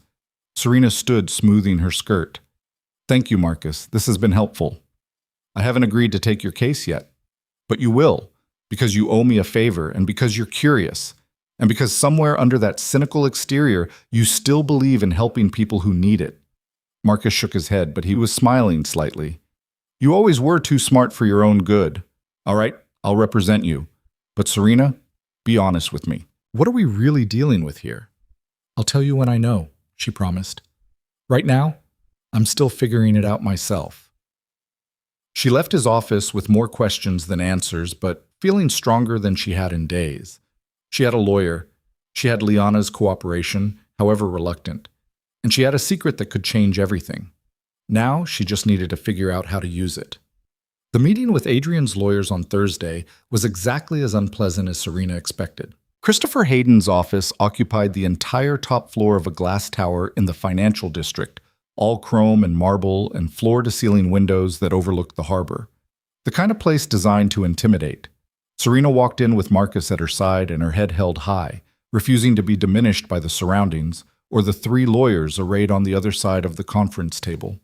Adrian wasn't there. Serena wasn't sure whether to be relieved or insulted. Mrs. Valente. Christopher Hayden stood to greet her, all silver hair and practiced charm. Thank you for coming. I believe you know my associates, Jennifer Chen and David Walsh. Serena nodded acknowledgement, but didn't bother with pleasantries. Let's get to it. What are you proposing? They spent 90 minutes reviewing the divorce agreement. It was, as Marcus had predicted, exactly what the prenup stipulated, $5 million. A two-bedroom apartment anywhere in Manhattan. Her car, her jewelry, her personal accounts, clean, efficient, and designed to make her disappear quietly from Adrian's life. My client is being extremely generous, Christopher said when they'd finished. Most men in his position would fight for less. Most men in his position aren't trying to avoid looking like they abandoned their wife for her younger sister, Serena replied coolly. This isn't generosity, it's damage control. Christopher's smile tightened. Nevertheless, these are our terms. Sign the agreement, and we can have this finalized by March. April, at the latest. No. All three lawyers looked at her in surprise. No? Christopher repeated. I'm not signing anything today. My attorney needs time to review the documents, and I need time to consider my options. Mrs. Valente, Dragging this out serves no purpose. It serves my purpose, Serena interrupted, which is all I care about. You'll hear from us when we're ready to discuss this further. She stood, and Marcus followed her lead. They were halfway to the door when Jennifer Chen spoke up. Mrs. Valente, may I ask you something, off the record? Serena turned back. Jennifer was younger than the other lawyers, maybe 35, with intelligent eyes behind designer frames. What? Why are you fighting this? Your husband has made his choice. The settlement is fair. Holding on just makes everything more painful for everyone involved. You think I'm being emotional, Serena said. Irrational. A scorned woman who can't accept reality. I think you're hurt. Understandably so. But I also think you're smart enough to know when to cut your losses. Serena walked back to the conference table, placing her hands on the polished surface and leaning forward to meet Jennifer's eyes. Let me tell you something about losses, she said quietly. I've had 3 miscarriages in the past 3 years. 3 times I've carried a child inside me and felt it die. 3 times I've had to go to the hospital and have doctors remove what was left. Do you know what that feels like? To have your body fail you over and over? To watch your husband's hope turn to disappointment, turn to barely disguised resentment? Jennifer's expression softened, but Serena wasn't finished. So, no, I'm not ready to cut my losses. I'm not ready to smile and nod and sign papers that say 10 years of my life were worth $5 million and a pat on the head. I'm not ready to make this easy for a man who couldn't even bother to show up today to face me himself. Mrs. Valente, we'll be in touch, Serena said, straightening, through proper channels, with appropriate notice, following every procedure to the letter. Because unlike some people, I still believe in doing things the right way. She left before any of them could respond, Marcus hurrying to keep up with her as she strode to the elevators. That was quite a performance, he said when the elevator doors closed. That wasn't a performance, that was the truth. The truth strategically deployed to make them think you're an emotional wreck who'll eventually cave. Serena smiled thinly. I learned from the best. Adrian always said the key to negotiation is making your opponent underestimate you. So what's the real plan? I need to delay these proceedings as long as possible. String them along, make them think I'm being difficult because I'm hurt. And meanwhile, I gather evidence. I figure out exactly what Victor Marino is planning, and I decide how to use what I know to protect myself and my baby. The elevator reached the lobby. Marcus caught her arm before she could step out. Serena, listen to me. Whatever you're planning, whatever game you think you're playing, these are dangerous people. If you're really pregnant, if there really is a threat, you need to prioritize safety over revenge. Who said anything about revenge? I know that look. I've seen it on clients before. It's the look of someone who's decided they're going to win at any cost. Not at any cost, Serena corrected. Just at whatever cost is necessary. She pulled free from his grip and walked out into the winter afternoon, leaving Marcus standing in the lobby with a worried expression she chose not to acknowledge. Because he was right. She was playing a dangerous game, but she was also running out of options. Victor Marino wanted her dead. Adrian wanted her gone. And somewhere in the tangled web of their schemes, there had to be a way to survive. Her phone rang as she climbed into a cab. Liana. What? Serena answered. We need to meet. Victor's pushing. He wants confirmation about your fertility status. Today. Tell him I'm devastated. Tell him I confessed everything to you. Tell him whatever he needs to hear. It's not that simple. He wants proof. Medical records. Something official. Serena closed her eyes, thinking fast. Can you stall him? Say I'm not ready to talk yet? Say I'm too emotional? I can try, but Serena, he's getting suspicious. He keeps asking questions about you, about why you're not fighting the divorce harder, about what you might be planning. What did you tell him? That you're in shock, that you're falling apart, but I don't think he believes me. The cab pulled into traffic, heading uptown toward the penthouse. Serena watched the city slide past, people going about their lives, oblivious to the war being waged in penthouses and lawyers' offices and quiet cafes. Where are you now? She asked Liana. At the Gramercy. Adrian's in the shower. Then listen carefully. You're going to go to him when he gets out. You're going to tell him that you talked to me, that I'm devastated about the fertility issues, that I admitted to you that the doctors have told me there's no hope. But Just do it, Liana. Plant the seed. Make sure Adrian tells Victor. Make Victor think he's won that round. And then wait for my next instruction. What are you going to do? Serena thought about the life growing inside her, about the secret that was both her greatest vulnerability and her most powerful weapon, about the meeting she needed to arrange and the risk she was about to take. I'm going to make sure Victor Marino never sees me coming, she said. She ended the call and leaned forward to give the cab driver a new address. Not the penthouse, not Marcus's office, but a brownstone in Greenwich Village that housed one of the most discreet private investigation firms in New York. If she was going to go to war, she needed intelligence. She needed to know everything about Victor Marino, his operations, his allies, his plans. She needed evidence that could bring him down, and she needed it before he figured out what she was carrying and decided to accelerate his timeline for her death. The investigator's name was Rachel Kim, and she came highly recommended by a former colleague who'd used her services in a messy divorce case 3 years ago. Her office was small and cluttered, file boxes stacked against every wall, 3 computer monitors on a desk covered in coffee cups and legal pads. Rachel herself was in her 40s, Korean-American, with sharp eyes and an air of someone who'd seen too much to be shocked by anything. Serena Valente, she said, gesturing to a chair that Serena had to clear of folders before she could sit. I know who you are. Know who your husband is too. So before we go any further, I need to know, is this a divorce investigation? Because I don't touch organized crime. Not worth the headache or the risk. It's complicated, Serena said. It always is. But I need a straight answer. Am I investigating Adrian Valente? No, you're investigating Victor Marino. Rachel's expression shifted. Adrian's second, the underboss. You know him? Know of him, which in my line of work is usually enough. What do you want to know about him? Everything. His businesses, his properties, his associates. Who he's been meeting with, where his money comes from and where it goes, his schedule, his habits, his weaknesses. That's a tall order. Victor Marino is careful. He doesn't leave trails. Everyone leaves trails, Serena said. You just have to know where to look. Rachel leaned back in her chair, studying Serena with those sharp eyes. This is personal for you. Very. And dangerous. Extremely. Which means my fees just doubled. Hazard pay. Fine. Whatever it costs. I need this information, and I need it within 2 weeks. 2 weeks? Rachel laughed. You're asking for a comprehensive investigation of a high-ranking member of the Valente organization in 2 weeks? That's insane.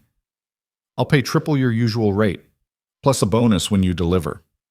That got Rachel's attention. She pulled a legal pad across her desk and picked up a pen. What's your real end game here, Mrs. Valente? Because this feels like more than just divorce discovery. My end game is survival, Serena said simply. Victor Marino is planning something that puts me and people I care about at risk. I need to know what it is before it's too late to stop it. And if I find evidence of criminal activity, evidence that could get people killed, then I'll decide what to do with it. But I need to know the truth first. Rachel studied her for another long moment, then nodded slowly. All right, I'll take the case. But Mrs. Valente, be prepared for what I might find. Sometimes the truth is worse than the lie. I know, Serena said. I'm counting on it. She left the brownstone as evening fell over the city, streetlights flickering to life, and the temperature dropping toward freezing. She should go home, should rest, should take care of herself and the baby growing inside her. But instead she found herself walking. Block after block, hands shoved in her coat pockets, breath misting in the cold air, trying to process everything that had happened in the past few days. The betrayal on Christmas Eve, Liana's confession, Victor's plot, the divorce papers waiting for her signature. Her phone buzzed, a text from Adrian. Christopher said you walked out of the meeting. We need to talk. This doesn't have to be a fight. Serena stared at the message, anger rising hot and fast in her chest. He thought this didn't have to be a fight, thought she'd just roll over and accept his generous offer and fade quietly from his life. He had no idea who he was dealing with anymore. She typed back, "You're right. It doesn't have to be a fight. It can be a war. Your choice."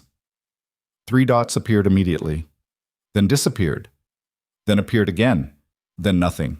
Serena smiled grimly and kept walking, her path taking her past the restaurants where she and Adrian used to have dinner, the park where he'd proposed, the gallery where they'd bought their first piece of art together, all the landmarks of a life that was crumbling around her. But she wasn't crumbling with it. She was building something new, something stronger, something that would protect her child and punish the people who'd tried to destroy her. She just had to survive long enough to see it through. By the time Serena made it back to the penthouse, it was nearly 9. She was exhausted, her feet aching from walking in heels, her head pounding from stress and the emotional toll of the past few days. But when she opened the door, she found Adrian sitting in the living room in the dark, a glass of scotch in his hand. "We need to talk," he said. "I thought you were staying at the Gramercy." "I was. I am. But after that text you sent, I figured we should clear the air."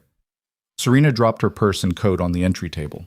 "There's nothing to clear. You want a divorce. I'm making you work for it. That's all there is to say." "Serena, please, can we just—" He stood, running a hand through his hair in frustration. "Can we just be honest with each other for 5 minutes? No lawyers, no games, no strategy. Just us." "There is no us anymore, Adrian. You made that choice when you slept with my sister. I know I hurt you, but this doesn't have to destroy us both." "Us both?" Serena laughed, the sound bitter even to her own ears. "You're not being destroyed. You're getting exactly what you want. A new life with Liana, freedom from a wife who disappointed you, the ability to start over." "And what about you? What do you want?" The question hung between them, loaded with implications and possibilities. What did she want? Revenge? Justice? Her marriage back? Her old life restored? Or something else entirely? Something that terrified and exhilarated her in equal measure. "I want you to leave," she said finally. "I want you to go back to the Gramercy and your new life and leave me alone to figure out mine." "I can't do that. Not when you're sending threatening texts and playing games with my lawyers." "What's your plan, Serena? What are you trying to accomplish?" She met his eyes across the dim room. "I'm trying to make sure that when this is over, when you've moved on and forgotten I exist, I still have something left. Some dignity, some control, some sense that I didn't just let you throw me away like I was nothing." Something flickered in Adrian's expression. Regret, maybe, or guilt. But it was gone too quickly to name. "You were never nothing," he said quietly. "You were everything. For a long time, you were everything. But not anymore. No, not anymore." The honesty of it stole her breath. She'd known it, felt it. But hearing him say it out loud made it real in a way nothing else had. "Then go," she whispered. "Just go and let me grieve in peace." Adrian set down his glass and moved toward the door. But he paused when he reached her, standing close enough that she could smell the scotch on his breath and the cologne that used to make her feel safe. "For what it's worth," he said, "I never meant to hurt you this badly. I never meant for any of this to happen. But it did happen, and now we both have to live with it." He reached out like he might touch her face, then thought better of it. His hand dropped to his side. "Goodbye, Serena." "Goodbye, Adrian." She watched him leave, heard the door close with a soft click, and then she was alone in the penthouse that had once been their home and was now just an empty shell filled with ghosts. Serena sank onto the couch, both hands pressed against her stomach, and let herself cry for the first time since Christmas Eve. Not for Adrian, not for her marriage, but for the girl she'd been 10 years ago who'd believed in fairy tales and happy endings. For the woman she'd tried to be who was never quite enough.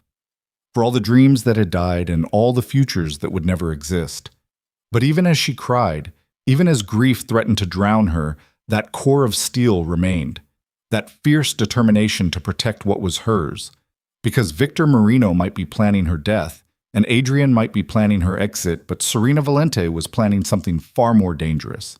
She was planning to survive. And in a world where survival meant war, she was ready to become whatever she needed to be to win. The crying stopped eventually, leaving Serena hollow, but strangely clear-headed. She wiped her face, poured herself a glass of water, and sat at the dining table with her laptop. If she was going to wage war, she needed to understand the battlefield. She pulled up everything she could find about the Valente family structure. Adrian sat at the top, but beneath him was a complex hierarchy of captains, soldiers, and associates. Victor Marino was second in command, But he wasn't the only one with ambition. There were others, men who'd been with the family longer, men who resented Victor's rapid rise, men who might be persuaded to choose sides if the right leverage was applied. Her phone buzzed around midnight. Liana. I did what you said. Told Adrian about your fertility issues. He seemed sad about it. Asked if you were okay.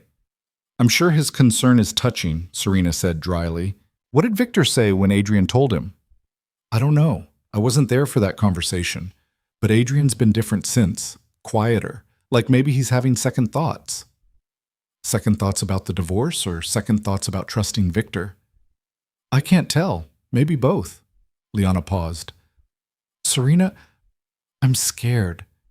Victor's been asking me strange questions about you, about whether you might do something drastic, about whether you have any connections outside of Adrian's world. Serena's instincts sharpened. What kind of connections? Legal, political. People who might help you if things got ugly.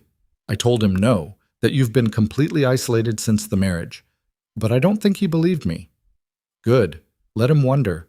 Let him waste energy worrying about threats that may or may not exist. This isn't a game, Serena. Victor Marino kills people. That's what he does. And if he thinks you're a threat, then he'll make a mistake, Serena interrupted. And when he does, I'll be ready. She ended the call before Liana could protest further. Fear was useful, but only in measured doses. Too much, and people became paralyzed. Too little, and they became reckless. Serena walked to the window, looking out at the city lights stretching toward the horizon. Somewhere out there, Victor Marino was planning her death. Somewhere out there, Adrian was building a new life without her. And somewhere out there, Rachel Kim was digging through Victor's secrets, looking for the weakness that would bring him down. The next week passed in a strange limbo. Serena went to the doctor, not Dr. Chen, but a specialist in Brooklyn that Rachel had recommended, someone with no connections to Adrian's world. The pregnancy was progressing normally. 8 weeks now, heartbeat strong, due date in late July. You're high risk because of your age and history, doctor, Sarah Okonkwo told her, reviewing the ultrasound images.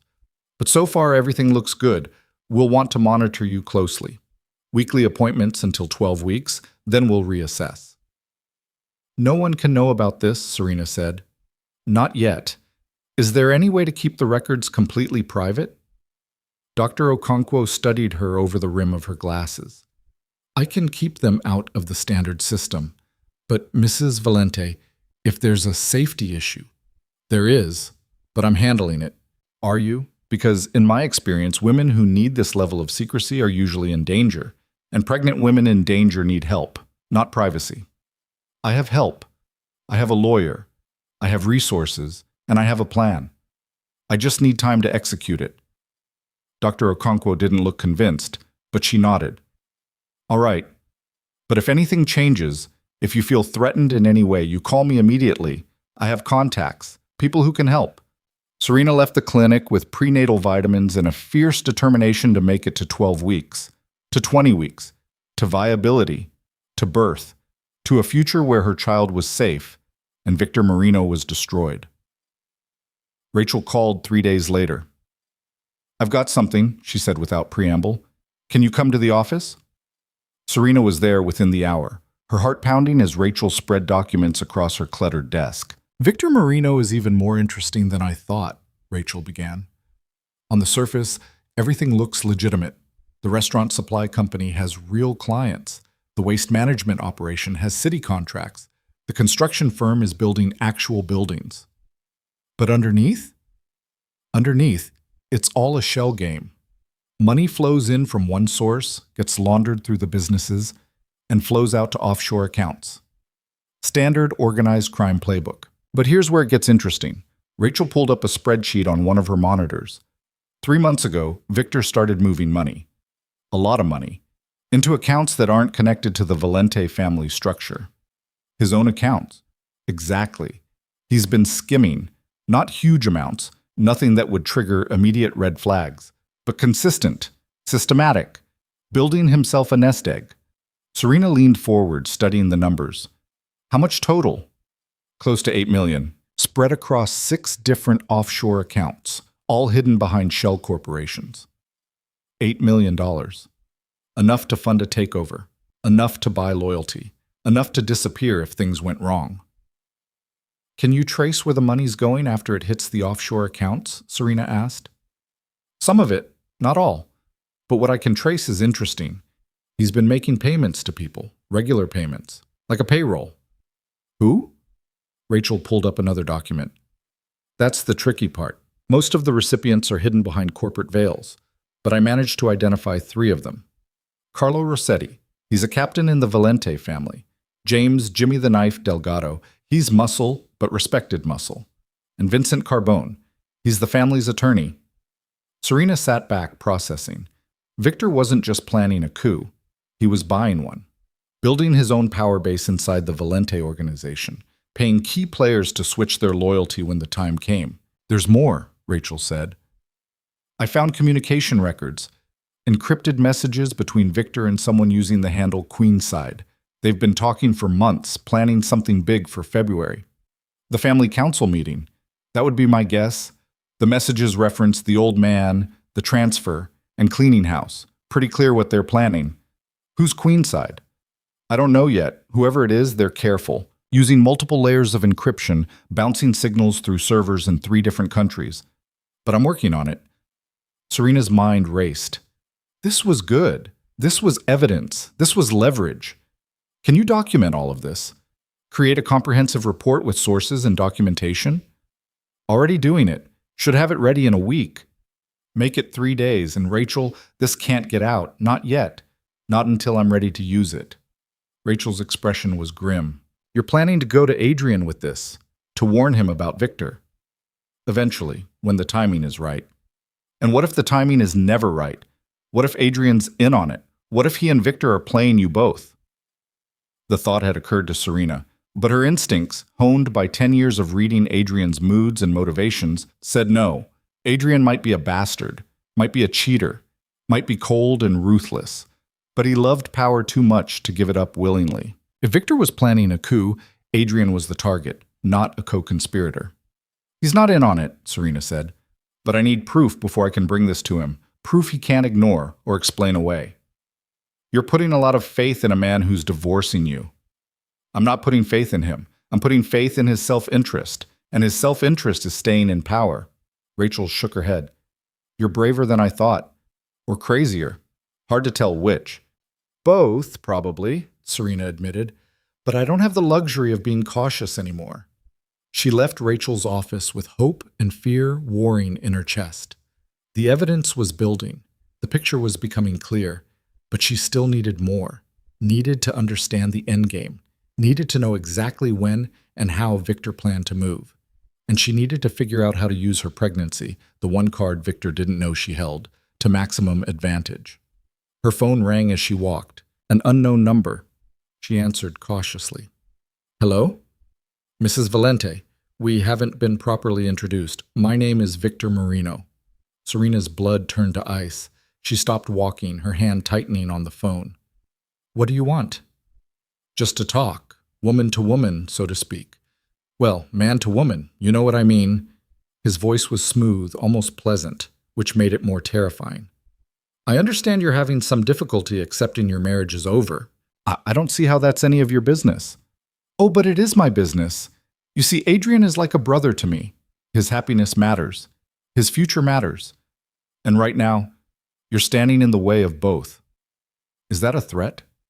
It's an observation. Adrian wants to move on, to build a new life. But he can't do that while you're dragging out divorce proceedings and making everything complicated. Serena forced herself to breathe normally, to sound calm, unafraid. If Adrian wants to talk to me, he knows where to find me. Adrian is too soft-hearted, too concerned with your feelings. That's always been his weakness. He cares too much about the wrong people. But I don't have that problem. What are you saying, Mr. Marino? I'm saying that sometimes people need help accepting reality. Help understanding when it's time to let go. Help seeing that fighting the inevitable only causes pain. The subtext was clear, crystal clear. This was a warning. Step aside or face consequences. I appreciate your concern, Serena said, keeping her voice steady through sheer force of will. But I'm perfectly capable of managing my own life. Are you? Because from where I'm standing, it looks like you're making some very poor choices. Hiring private investigators, meeting with lawyers who have, shall we say, complicated relationships with our world, asking questions that might be better left unasked. He knew. Victor knew she'd hired Rachel, knew she was digging, which meant he was watching her, following her, or had people watching her. I'm a lawyer, Serena said. Asking questions is what I do. And I'm a businessman. Protecting my interests is what I do. So let me be very clear, Mrs. Valente. Sign the divorce papers, take the settlement, move on with your life. Because the alternative would be very unfortunate. Are you threatening me? I'm advising you. There's a difference. Threats are crude. Advice is a gift. And my gift to you is this. Some battles aren't worth fighting. Some wars can't be won. And some women need to understand their place before they get hurt. Rage flooded through Serena, hot and pure and clarifying. And what place is that exactly? Anywhere but here. Anywhere but in Adrian's life. Anywhere but in the way of progress. Progress? Serena repeated. Is that what you call sleeping with your boss's wife's sister? Progress? A pause. When Victor spoke again, his voice had lost its pleasant veneer. Be very careful, Mrs. Valente. You're playing a game you don't understand with stakes you can't afford. Try me. I have.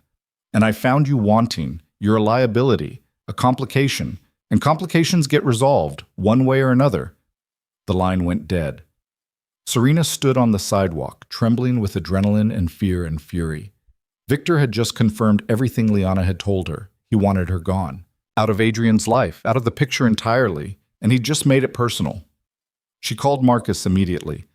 Victor Marino just threatened me. I need you to document everything, every call, every text, every interaction from this point forward. If something happens to me...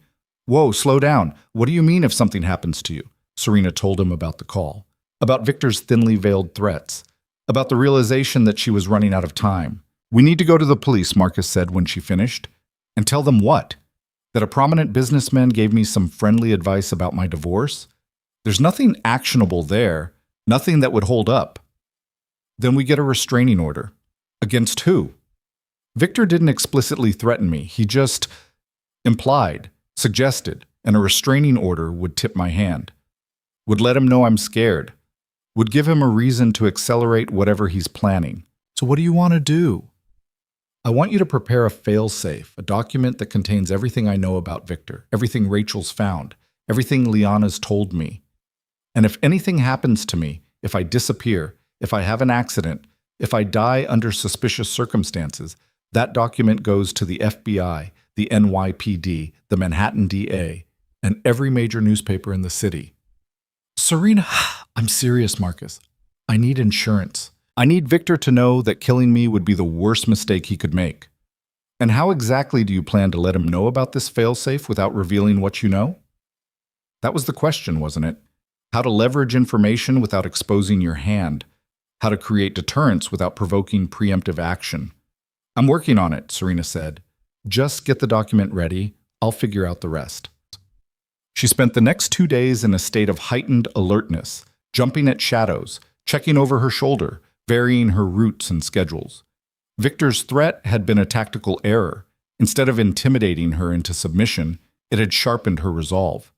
But it had also made her realize how vulnerable she was. How easy it would be for Victor to arrange an accident. A mugging gone wrong, a car crash, a fall down the penthouse stairs. She needed to move faster, needed to force the confrontation on her terms, not wait for Victor to make his move. Rachel called on Friday with the completed report. Serena went to pick it up in person, taking a circuitous route through the city, changing cabs twice, making sure she wasn't followed. The report was devastating. 80 pages of financial records, communication logs, and documented connections. Victor's skimming, his offshore accounts, his payments to key players in the organization, his encrypted communications with the mysterious Queenside. I still can't identify Queenside, Rachel admitted, but I did find one interesting detail. Whoever it is, they're in New York. The signal triangulation puts them somewhere in Manhattan, and they're careful, but not quite careful enough.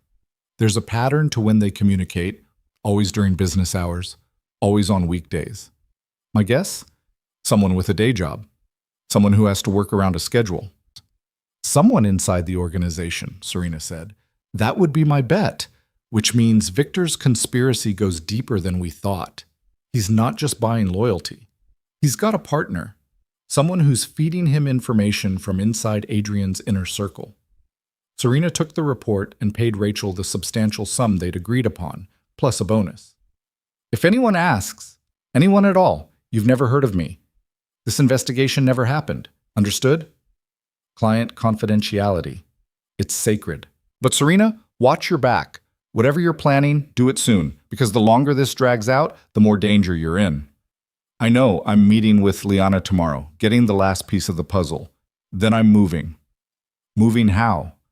I'm going to give Victor exactly what he wants, and then I'm going to destroy him with it. The meeting with Liana was set for Saturday afternoon at a small bistro in the West Village, far from anywhere Adrian or Victor might casually appear. Serena arrived early, choosing a table in the back corner where she could see both entrances. Liana showed up 10 minutes late, looking worse than she had at the Met. Her clothes were expensive but rumpled. Her makeup couldn't quite hide the exhaustion in her eyes. You look terrible, Serena said bluntly. I feel terrible. I can't sleep.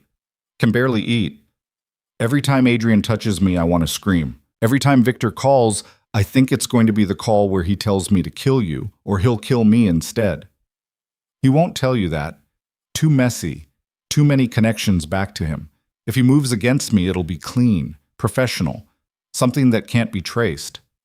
That's not reassuring, Serena. It's not meant to be. It's meant to be realistic. Serena slid a menu across the table. Order something. You need to eat. They ordered salads neither of them would finish, and then Serena got to business. I need you to tell me everything you know about the family council meeting in February. Who's going to be there? What the agenda is? What Victor's planning? Liana took a shaky sip of water. It's the quarterly meeting, all the captains, all the key players. They discuss territories, earnings, disputes. It's usually pretty routine. But this one won't be. No, Victor's been laying groundwork for weeks, spreading rumors about Adrian, about how he's distracted, how the divorce is making him look weak, how he's letting personal issues interfere with business. And people are listening. Some are. The old guard doesn't like it. They remember when Adrian took over from his father, how strong he was. But the younger guys, the ones who came up under Victor's leadership, they're starting to question. Starting to wonder if maybe Victor would be better. What's Victor's play? How's he planning to actually take power? Liana looked around nervously, even though the bistro was nearly empty. He's going to call for a vote of no confidence, in front of everyone. He's going to present evidence that Adrian's unfit to lead, that his judgment is compromised, that he's making decisions based on emotion instead of strategy. What evidence? The divorce, the affair with me. The way he's alienated some of the other families by being too aggressive in his expansion.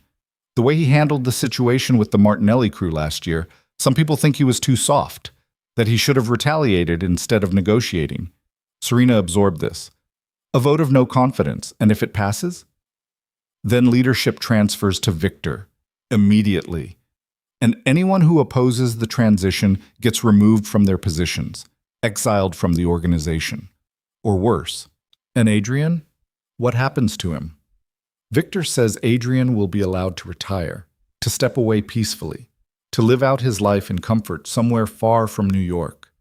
Liana's voice dropped to barely a whisper. But I don't believe him.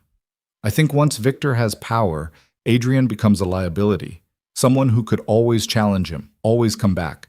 I think Victor will have him killed and make it look like an accident or a hit from a rival family. And you? What happens to you when Victor doesn't need you anymore? I don't know. That's what terrifies me. I'm a loose end. I know too much. And Victor doesn't strike me as the kind of man who leaves loose ends. Serena reached across the table and gripped Liana's hand. Not gently, hard enough to make her sister meet her eyes. Listen to me very carefully. You're going to do exactly what I tell you. No questions, no deviation. Because if you want to survive this, if you want both of us to survive this, you need to trust me completely. What are you going to do? I'm going to give a performance, the performance of my life, and you're going to help me. Over the next hour, Serena laid out her plan. It was risky, potentially disastrous, but it was also the only way she could see to turn Victor's conspiracy against him. "You're insane," Liana breathed when Serena finished explaining. "This could get us both killed. So could doing nothing. At least this way, we're in control. At least this way, we choose the battlefield. But what if it doesn't work? What if Victor sees through it? Then we improvise, we adapt, we survive." Serena released Liana's hand. "But we do this together, as sisters, the way we should have been doing things all along." Liana's eyes filled with tears. "I'm sorry. For everything. For Adrian. For the affair. For getting involved with Victor in the first place. I'm so sorry." "Save your apologies. We'll deal with our relationship after we've dealt with Victor. Right now, I need you focused. I need you strong. Can you do that?" "I can try." "Trying isn't good enough. I need a yes or a no." Liana wiped her eyes, and for the first time since Christmas Eve, Serena saw something like determination in her sister's face. "Yes, I'm in. Tell me what to do." "First, you're going to go back to Adrian and tell him I called you. Tell him I'm falling apart. Tell him I've been making wild accusations about Victor, about conspiracy theories, about how I think people are out to get me. Make me sound paranoid, unstable, like the stress of the divorce has broken me. Why? Because when I make my move, I need everyone to think I'm acting out of desperation instead of strategy. I need Victor to underestimate me, and I need Adrian to doubt anything I might tell him. What else? Second, you're going to arrange a meeting between me and Victor, private. Just the three of us, you, me, and him. Tell him I want to negotiate. Tell him I'm ready to sign the divorce papers if he can guarantee my safety. Make it seem like I'm capitulating. He'll never believe it. He'll want to believe it, because it fits his narrative, the weak woman finally accepting reality, finally doing what she's told. And his ego won't let him pass up the chance to gloat. Liana nodded slowly. When? Next week, before the family council meeting. I need this to happen on my timeline, not his. And what happens at this meeting? What's your actual plan? Serena smiled, and it was not a kind expression. I'm going to give Victor exactly what he deserves. But first, I need one more thing from you. What? I need you to find out who Queenside is, who Victor's partner in this conspiracy is, because that's the piece I'm still missing, and I have a feeling it's the piece that changes everything. Liana left the bistro first, heading back to the Gramercy and the life she'd been living as Adrian's mistress. Serena waited 15 minutes, then left in the opposite direction, her mind already running through scenarios and contingencies. This was it, the endgame. Everything she'd been building towards since Christmas Eve when her world had shattered. Victor Marino thought he was so clever, thought he'd orchestrated the perfect coup, thought he'd eliminated every obstacle between himself and power. But he'd made one critical error. He'd underestimated the woman he'd tried to destroy, and Serena Valente was about to teach him exactly how costly that mistake would be. The meeting with Victor was set for Wednesday evening at a private club in Tribeca, the kind of place where membership cost 6 figures and discretion was guaranteed. Liana had done her job perfectly, painting Serena as broken and desperate, ready to accept any terms just to make the nightmare end. Victor had taken the bait. Serena spent the days leading up to the meeting preparing. She met with Marcus to finalize the failsafe documents. She visited Dr. Okonkwo for another ultrasound. 9 weeks now, everything's still progressing normally. She reviewed Rachel's report until she had every detail memorized. And she rehearsed her performance until it was flawless. Because that's what this would be. A performance, the greatest con she'd ever attempted. On Wednesday, she dressed carefully in a dove gray suit that looked expensive but subdued. Minimal jewelry, hair pulled back, makeup that suggested exhaustion barely concealed. She needed to look like a woman at the end of her rope, not a woman planning an ambush. The club was all dark wood and leather, oil paintings of hunting scenes on the walls, the kind of aggressive masculinity that made Serena's skin crawl. A hostess led her to a private room on the second floor where Victor and Liana were already waiting. Victor Marino was in his late 40s. Handsome in a cold, predatory way. Dark hair going silver at the temples, sharp features, eyes that missed nothing. He stood when Serena entered, all false courtesy. Mrs. Valente, thank you for coming. Let's skip the pleasantries, Serena said, taking the chair across from him. You wanted to talk, so talk. Victor smiled, settling back into his seat. Liana sat beside him, her face carefully neutral, playing her role perfectly. Your sister tells me you've had a change of heart, that you're ready to be reasonable about the divorce. I'm ready to stop fighting a battle I can't win, Serena said. You've made your point. I'm outmatched, outmaneuvered, and out of options, so yes, I'm ready to sign the papers and walk away.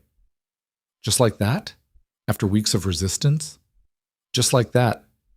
I'm tired, Mr. Marino. Tired of fighting, tired of being afraid, tired of wondering when the other shoe is going to drop. So tell me what you want from me, and let's get this over with. Victor studied her, looking for the trick, the angle. Serena kept her expression defeated, her shoulders slightly slumped, every inch the broken woman he expected. I want you to sign the divorce agreement by Friday. No more delays, no more lawyer games. I want you to take the settlement and leave New York. Permanently. Leave New York? Serena let surprise color her voice. That wasn't part of the original terms. Consider it an addendum. Adrian needs a clean break. Having you in the same city, running into you at events or restaurants or society functions, it would be awkward. Better for everyone if you start fresh somewhere else. And if I refuse? Victor's smile turned cold. Then we go back to our previous arrangement, the one where I stop being patient and start being creative. And trust me, Mrs. Valente, you don't want to see my creativity in action. Serena let the silence stretch, as if she were considering. Finally, she nodded slowly. Fine, I'll leave New York. But I want assurances. I want it in writing that you'll leave me alone. That there won't be any accidents or unfortunate incidents after I'm gone. You have my word. Your word isn't worth much to me. I want documentation. You're in no position to make demands. Victor interrupted, his voice hardening. You take what you're offered and be grateful you're getting out of this alive. There it was. The threat, barely veiled. Serena let fear flicker across her face, let her hands tremble slightly as she clasped them in her lap. All right, she whispered. All right, I'll sign. I'll leave. Just promise me this ends. Promise me I can have a life somewhere far from here. You have my promise. Sign the papers, leave the city, and you'll never hear from any of us again. Serena nodded, looking down at her hands. Let Victor think he'd won. Let him savor this moment of victory. Then she looked up, and her entire demeanor changed. The fear vanished. The defeat evaporated. What remained was cold, focused rage. There's just one problem with your plan, Victor. His smile faltered. What? I'm pregnant. The words fell like bombs into the quiet room. Victor's face went blank with shock. Liana's eyes widened. She'd known this moment was coming, but the reality was still stunning. You're lying, Victor said, but his voice lacked conviction. Serena pulled an envelope from her purse and slid it across the table. Ultrasound photos, dated, verified, 9 weeks along, due in July. Adrian's child. The heir you were so certain would never exist. Victor snatched up the envelope, pulling out the images. His hands shook slightly as he studied them. This changes nothing, he said, but Serena could hear the panic creeping into his voice. It changes everything. The prenup has specific provisions for children, generous provisions. Adrian won't divorce me now. Can't divorce me. Not without looking like a monster who abandoned his pregnant wife. And you know what that means, don't you, Victor? What? It means your entire plan collapses. No divorce, no distracted, grief-stricken Adrian, no vote of no confidence at the family council meeting, because Adrian Valente, ruthless crime boss, might cheat on his wife, but he'd never abandon his unborn child. Not when that child represents everything he's been trying to achieve for years. Victor's face had gone pale. You manipulative bitch. I learned from the best. Serena leaned forward. But here's the really interesting part. Want to know how I figured out your plan? Want to know how I learned about the vote, the conspiracy, the money you've been skimming? Serena, Liana started, fear in her voice. It's all right, Serena said, not taking her eyes off Victor. He needs to hear this. Needs to understand exactly how thoroughly he's lost. She pulled out her phone and set it on the table. On the screen was a recording app, the red light blinking, recording their entire conversation. You've been so focused on me, on Adrian, on your grand scheme to take over the Valente family, that you forgot to watch your own back. You trusted people you shouldn't have. You made payments that could be traced. You had communications that could be decrypted. And most critically, you threatened the wrong woman. Victor lunged across the table, grabbing for the phone. But Serena was faster, snatching it back and standing. "That's just a copy," she said calmly. "The original, along with 80 pages of financial records documenting your embezzlement, your conspiracy, and your plans to kill me and overthrow Adrian, is currently in the possession of my attorney, with instructions to deliver it to the FBI, the NYPD, and every major newspaper in New York if anything happens to me." "You have no idea what you're doing," Victor hissed. "You have no idea who you're dealing with." "I know exactly who I'm dealing with. A middle management criminal who got too ambitious, who thought he could outsmart everyone, who made the fatal mistake of underestimating his opponent." Victor turned to Liana.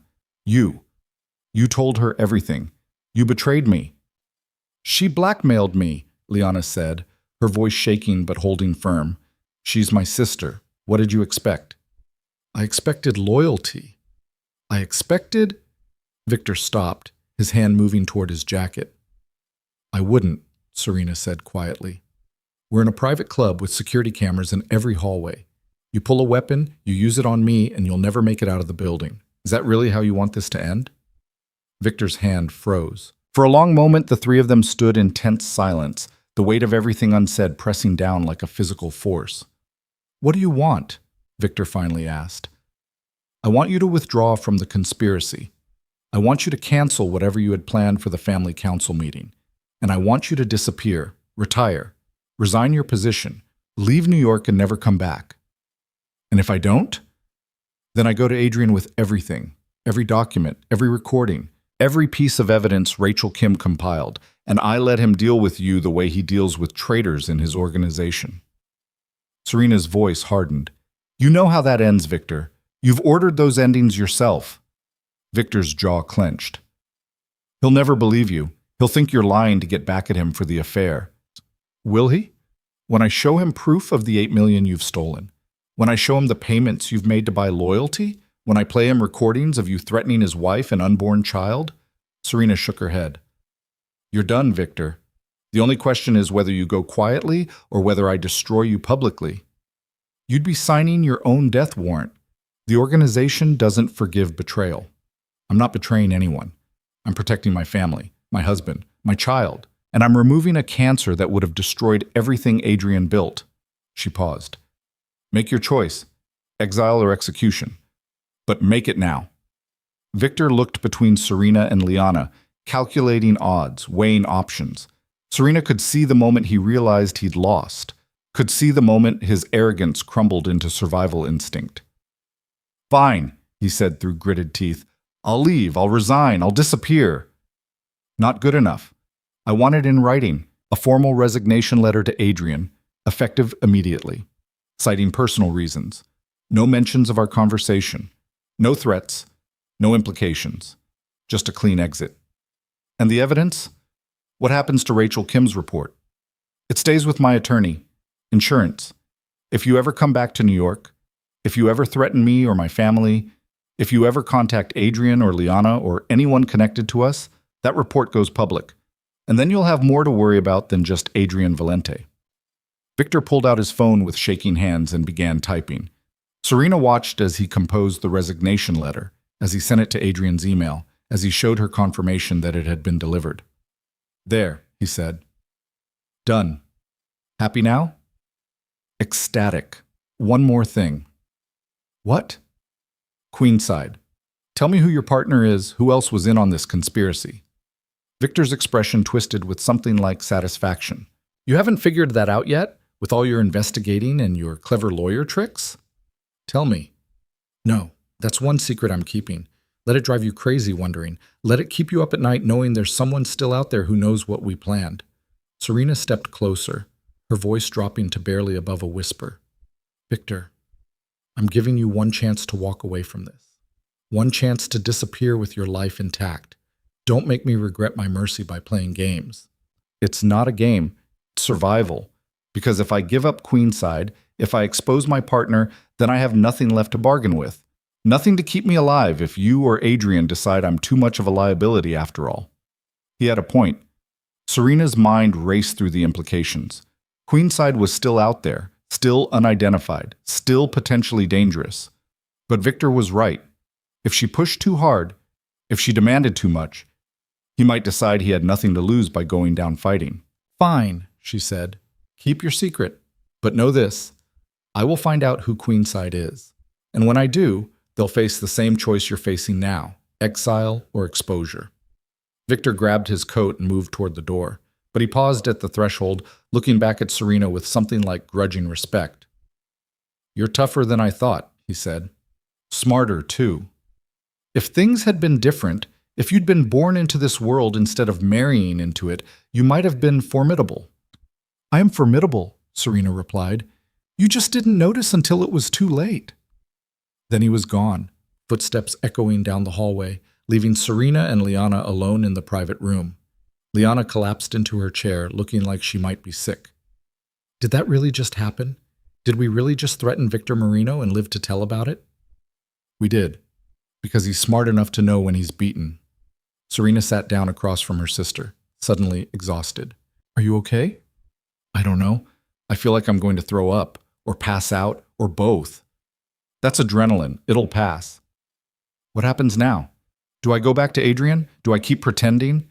Serena looked at her sister, really looked at her, for the first time since Christmas Eve without the filter of anger and betrayal. That depends, she said slowly. Are you in love with him? Really in love? Or was it all just part of Victor's manipulation? Liana's eyes filled with tears. I don't know anymore. Maybe in the beginning it was just survival. But somewhere along the way, he's kind to me, Serena. He listens when I talk. He makes me feel like I matter. He made me feel that way too, once. I know, and I hate myself for it, for taking something that was yours, for hurting you, for... Stop! Serena held up a hand. We don't have time for guilt and apologies right now. We can deal with our relationship later. Right now, I need to know if you can keep acting, if you can continue the affair until I'm ready to reveal my pregnancy to Adrian. Why? Why delay? You have leverage now. You could tell him tonight. Because I need to control the narrative. Need to make sure Adrian learns about the baby from me in the right context at the right moment. If I tell him now, while he's still with you, while the divorce is still pending, it becomes messy, complicated. But if I wait until after Victor is gone, until after the family council meeting, until after the immediate crisis is resolved, then I can tell him on my terms. And what about me? What happens to me in your grand plan? That depends on what you want. Do you want Adrian, really want him, or do you want to be free of all this? Liana wiped at her tears. I want to not be terrified all the time. I want to sleep through the night. I want to make my own choices instead of having them forced on me by men with guns and money and power. Then walk away. End the affair. Tell Adrian you can't do this anymore. Tell him whatever you need to tell him. But get out, Liana. Get out before you're in so deep you can't find your way back. And you? What about you and Adrian? Serena touched her stomach, feeling the life growing there.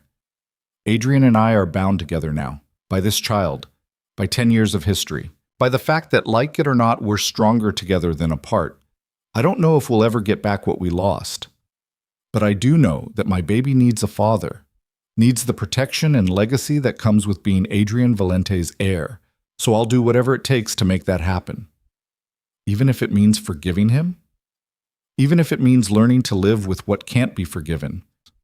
They sat in silence for a moment, two sisters who'd been strangers for too long, finally seeing each other clearly. I'm sorry, Liana said quietly, for all of it, for being weak, for making terrible choices, I know. And someday maybe I'll be ready to forgive you, but not today. Today, I just need you to help me finish this. Liana nodded. What do you need me to do? Go back to Adrian. Act normal. Don't mention Victor's resignation until he brings it up. And when the family council meeting happens next week, be ready, because everything's about to change. The family council meeting was held in a private estate in Westchester, a sprawling property that had been in the Valente family for 3 generations. Serena had been to 2 of these meetings before, Both times as Adrian's wife, expected to be seen but not heard, decorative but silent. This time would be different. Adrian had been shocked by Victor's sudden resignation, had called Serena, the first time they'd spoken directly in over a week, to ask if she knew anything about it. "Why would I know anything about Victor's personal decisions?" she'd asked innocently. "Because the timing is suspicious. Because Victor's been my right hand for 15 years and he suddenly decides to retire the week before our quarterly meeting. Because you've been acting strange and I can't shake the feeling that you're involved somehow." Maybe he just realized it was time to move on. People do that, Adrian. They reevaluate their lives and make changes. Not people like Victor. Not without a reason. Then maybe you should ask him yourself instead of interrogating your pregnant wife. Silence. Complete, shocked silence. "What did you just say?" Adrian's voice had gone very quiet. "You heard me? I'm pregnant. 9 weeks. Due in July. Your child, in case you were wondering." More silence. Then, "We need to talk. In person. Tonight." "No. Not tonight. Not until after the family council meeting. I have things to say to you, Adrian. Important things. But they need to be said in front of the right people at the right time." "Serena, if you're pregnant, if this is real, then everything changes. The divorce is still happening, unless you can give me a reason to reconsider. Unless you can prove to me that you're the man I thought I married instead of the man who betrayed me with my sister. I can explain about Liana. I can save it for the meeting. You'll want witnesses for what I'm about to tell you. Trust me." She'd hung up before he could protest, leaving him with more questions than answers, leaving him off balance and uncertain, exactly where she needed him. The meeting was called to order at 7 p.m. in the estate's library, a room lined with leather-bound books and portraits of dead Valentes. 15 men sat around a massive oak table, captains, advisors, the power structure of the entire organization.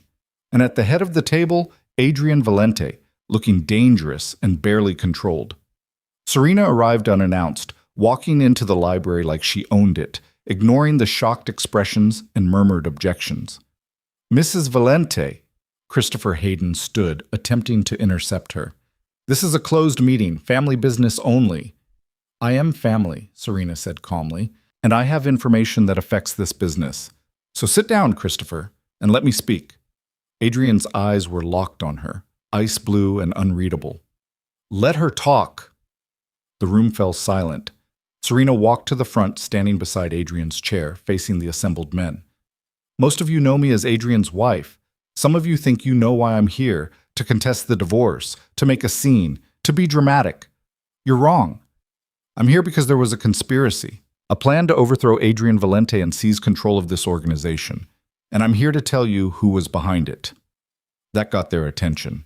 Every man in the room leaned forward, suddenly focused. "Victor Marino," Serena continued, "has been planning a coup for the past 6 months. He's been embezzling money from family operations, over $8 million funneled through offshore accounts. He's been making payments to people in this room, buying their loyalty, preparing them to vote against Adrian when the time came." "That's ridiculous," someone said. "Victor resigned. He's gone." "He resigned because I gave him a choice, exile or exposure. He chose exile.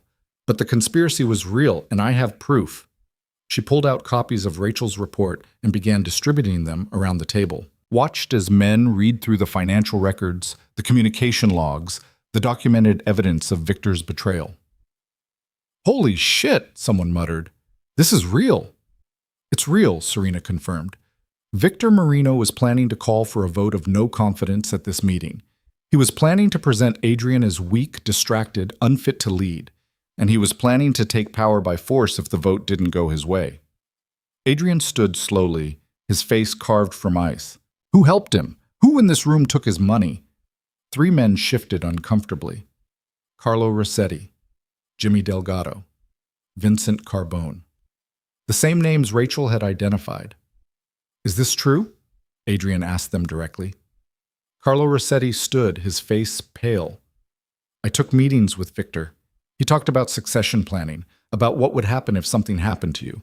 But I swear, Adrian, I never agreed to move against you. I never—" "You took his money," Adrian interrupted. "The report shows payments.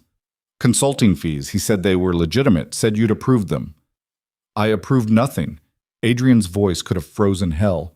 You took money from a man planning to kill me and you claim innocence? The room erupted in shouting, accusations, denials. Serena let it play out for a moment before raising her voice. Enough. The three of you will return every cent Victor paid you. You'll resign from your positions. And you'll be grateful that Adrian's giving you the chance to walk away instead of ending up in the Hudson. Is that understood? The three men nodded, chastened and terrified. Adrian turned to Serena, his expression complex. How did you find all this? How did you... I hired a private investigator. I followed the money. I did what you've always said I was good at. I found the truth. Serena met his eyes. And I did it because despite everything, despite the affair and the betrayal and the divorce papers, you're still my husband, still the father of my child. And I wasn't going to let Victor Marino destroy you without a fight. Something shifted in Adrian's face, something that looked almost like the man she'd married 10 years ago. You're really pregnant, he said quietly. I'm really pregnant. 9 weeks. The baby you've been trying to have for 3 years. The heir you married me to give you. It finally happened, and then you asked for a divorce. The room had gone silent again, everyone watching this private moment play out in public. I didn't know, Adrian said. Would it have mattered if you had? Would you have stayed faithful? Would you have chosen me over Liana? I don't know. But I'd like the chance to find out. I'd like the chance to be the man you deserve instead of the man I've become. Serena wanted to believe him, wanted to fall into his arms and pretend the past 6 weeks had never happened. But she'd learned too much, seen too much, become too much to settle for easy forgiveness. Then prove it, she said. Prove that you can be that man. Prove that this baby will have a father who honors his commitments. Prove that I wasn't wrong to protect you when I could have let Victor destroy you and walked away clean. Adrian reached for her hand. This time, she let him take it. I will, he promised. Whatever it takes. However long it takes. I will prove it to you. Good. Because I'm not signing those divorce papers. I'm not leaving New York. And I'm not raising this child alone. We're going to figure out how to be married again, how to trust again, how to build something real instead of something convenient. And Liana is going to confess, publicly, in front of everyone who matters. She's going to own what she did, and then she's going to leave New York and never come back. As if summoned, the library door opened. Liana stood there, looking small and frightened but determined. I'm ready, she said quietly. I'm ready to tell the truth. Serena nodded. Then tell it. Over the next hour, in front of Adrian and the family council and Serena herself, Liana confessed everything. The blackmail, the affair, her role as Victor's spy, the manipulation and the lies and the terror that had driven her choices. I'm not asking for forgiveness, she finished, tears streaming down her face. I don't deserve it. I'm just asking for the chance to leave, to start over somewhere far from here, to never hurt anyone in this family again. Adrian's face was unreadable. Finally, he spoke. You're exiled. Permanently. You'll leave New York by the end of the week. You'll never contact anyone in my family again. You'll never speak about what happened here. And if you break these terms, if you ever come back, you won't like what happens.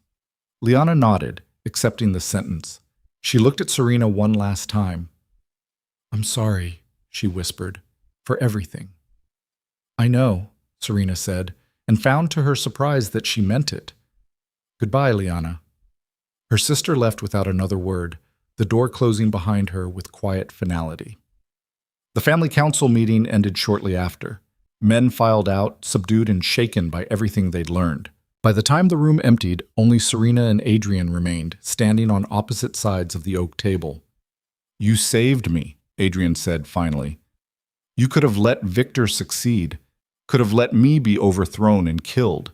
Instead, you fought for me. Why? Because you're my husband, because you're the father of my child, and because somewhere under all the mistakes and betrayals, I still remember the man I fell in love with, the man who looked at me across a ballroom and changed my life. I'm not that man anymore. No, you're not. And I'm not the woman you married. We've both changed, both been broken and rebuilt. But maybe that's okay.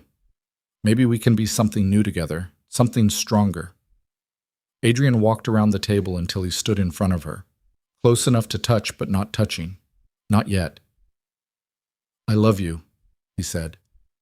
I never stopped loving you. I just forgot how to show it, forgot how to be the man you needed. And Liana? Was a mistake, a terrible, selfish mistake. I was angry and frustrated, and I blamed you for things that weren't your fault. I made you invisible because I couldn't face my own failures. And I'm sorry. I'm so sorry, Serena. She looked up at him, searching his face for truth, for sincerity, for some sign that this was real and not just another manipulation. What she found was a man who'd been humbled, who'd faced his own mortality and his own mistakes and come out the other side changed. I can't promise I'll forgive you quickly, she said. I can't promise it won't take years to rebuild what you destroyed. But I can promise that I'll try. For our child. For the future we could still have. I'll try. That's all I ask. Adrian pulled her into his arms, and Serena let herself lean into his embrace, let herself feel for the first time in weeks, like maybe they'd survive this after all. There's still one problem, she murmured against his chest. What? Queenside. Victor's partner. We still don't know who it is. Adrian pulled back slightly, looking down at her with an expression she couldn't quite read. I know who it is. What? How? Because I've been paying attention. Because I've been watching my organization the way I should have been watching it all along instead of being distracted by my own drama. He paused. It was Vincent Carbone, my attorney. Serena's mind raced. Vincent Carbone, the family lawyer. The man who'd been in every meeting, who'd known every secret, who'd had access to everything. Are you sure? I'm sure. The encrypted communications, the business hour patterns, the inside knowledge, it all points to him. And when I confronted him after you exposed the conspiracy, he confirmed it, tried to justify it by saying he thought I was making bad decisions, that Victor would be better for the family. What did you do to him? What I do to all traitors. He's gone, permanently. And the message has been sent. Betray me, and there are consequences. Serena shivered slightly, reminded once again of exactly what kind of world she'd married into. But she didn't pull away, didn't flinch, because this was her world now too, and she'd proven she could navigate it, could even dominate it when necessary. So it's over, she said. The conspiracy is finished. Victor is gone. The traitors are dealt with. We can move forward. We can move forward, Adrian agreed. But there's one more thing we need to address. What? He dropped to one knee in front of her, still holding her hands, looking up with an expression of complete vulnerability.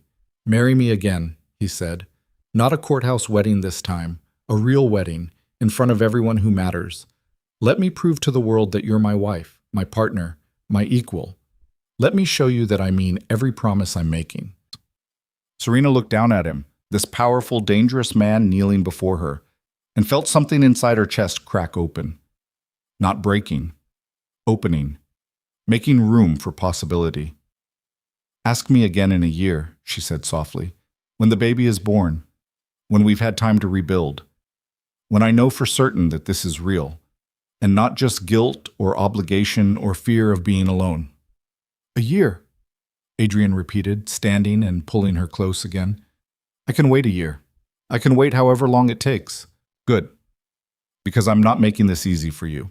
You're going to have to earn me back. Earn us back. One day at a time.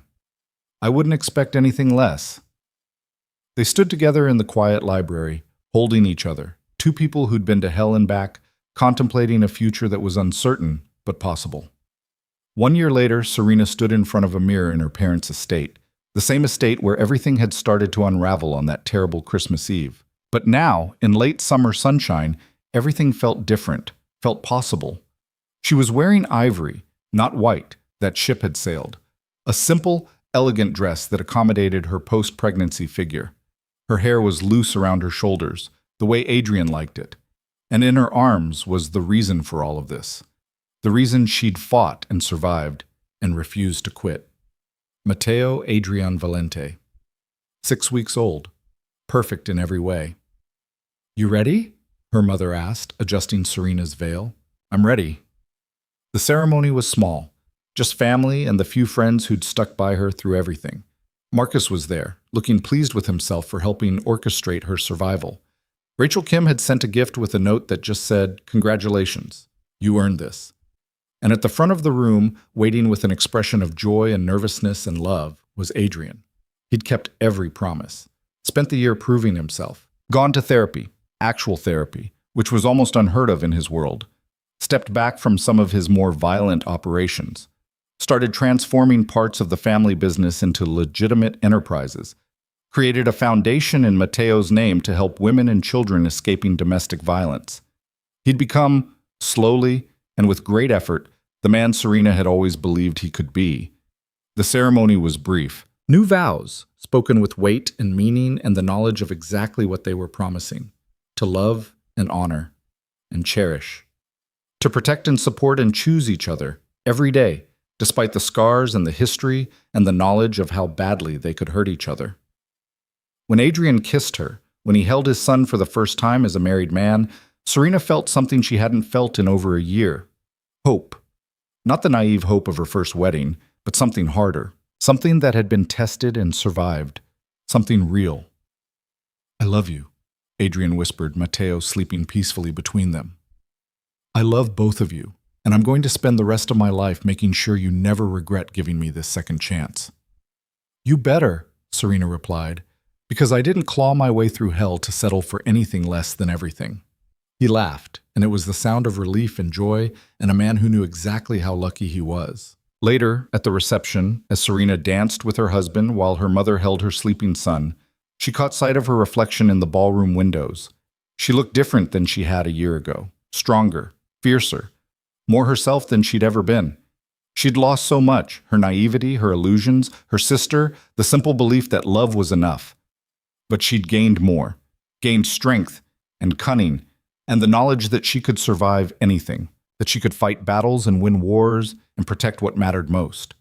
Her phone buzzed in her clutch, a text from an unknown number. "Congratulations on the wedding and on your victory. You earned both. V. Victor." Still alive, still watching from whatever exile he'd chosen, still acknowledging in his way that she'd beaten him. Serena deleted the message without responding. Victor Marino was the past. A ghost. A reminder of how close she'd come to losing everything. But she hadn't lost. She'd won.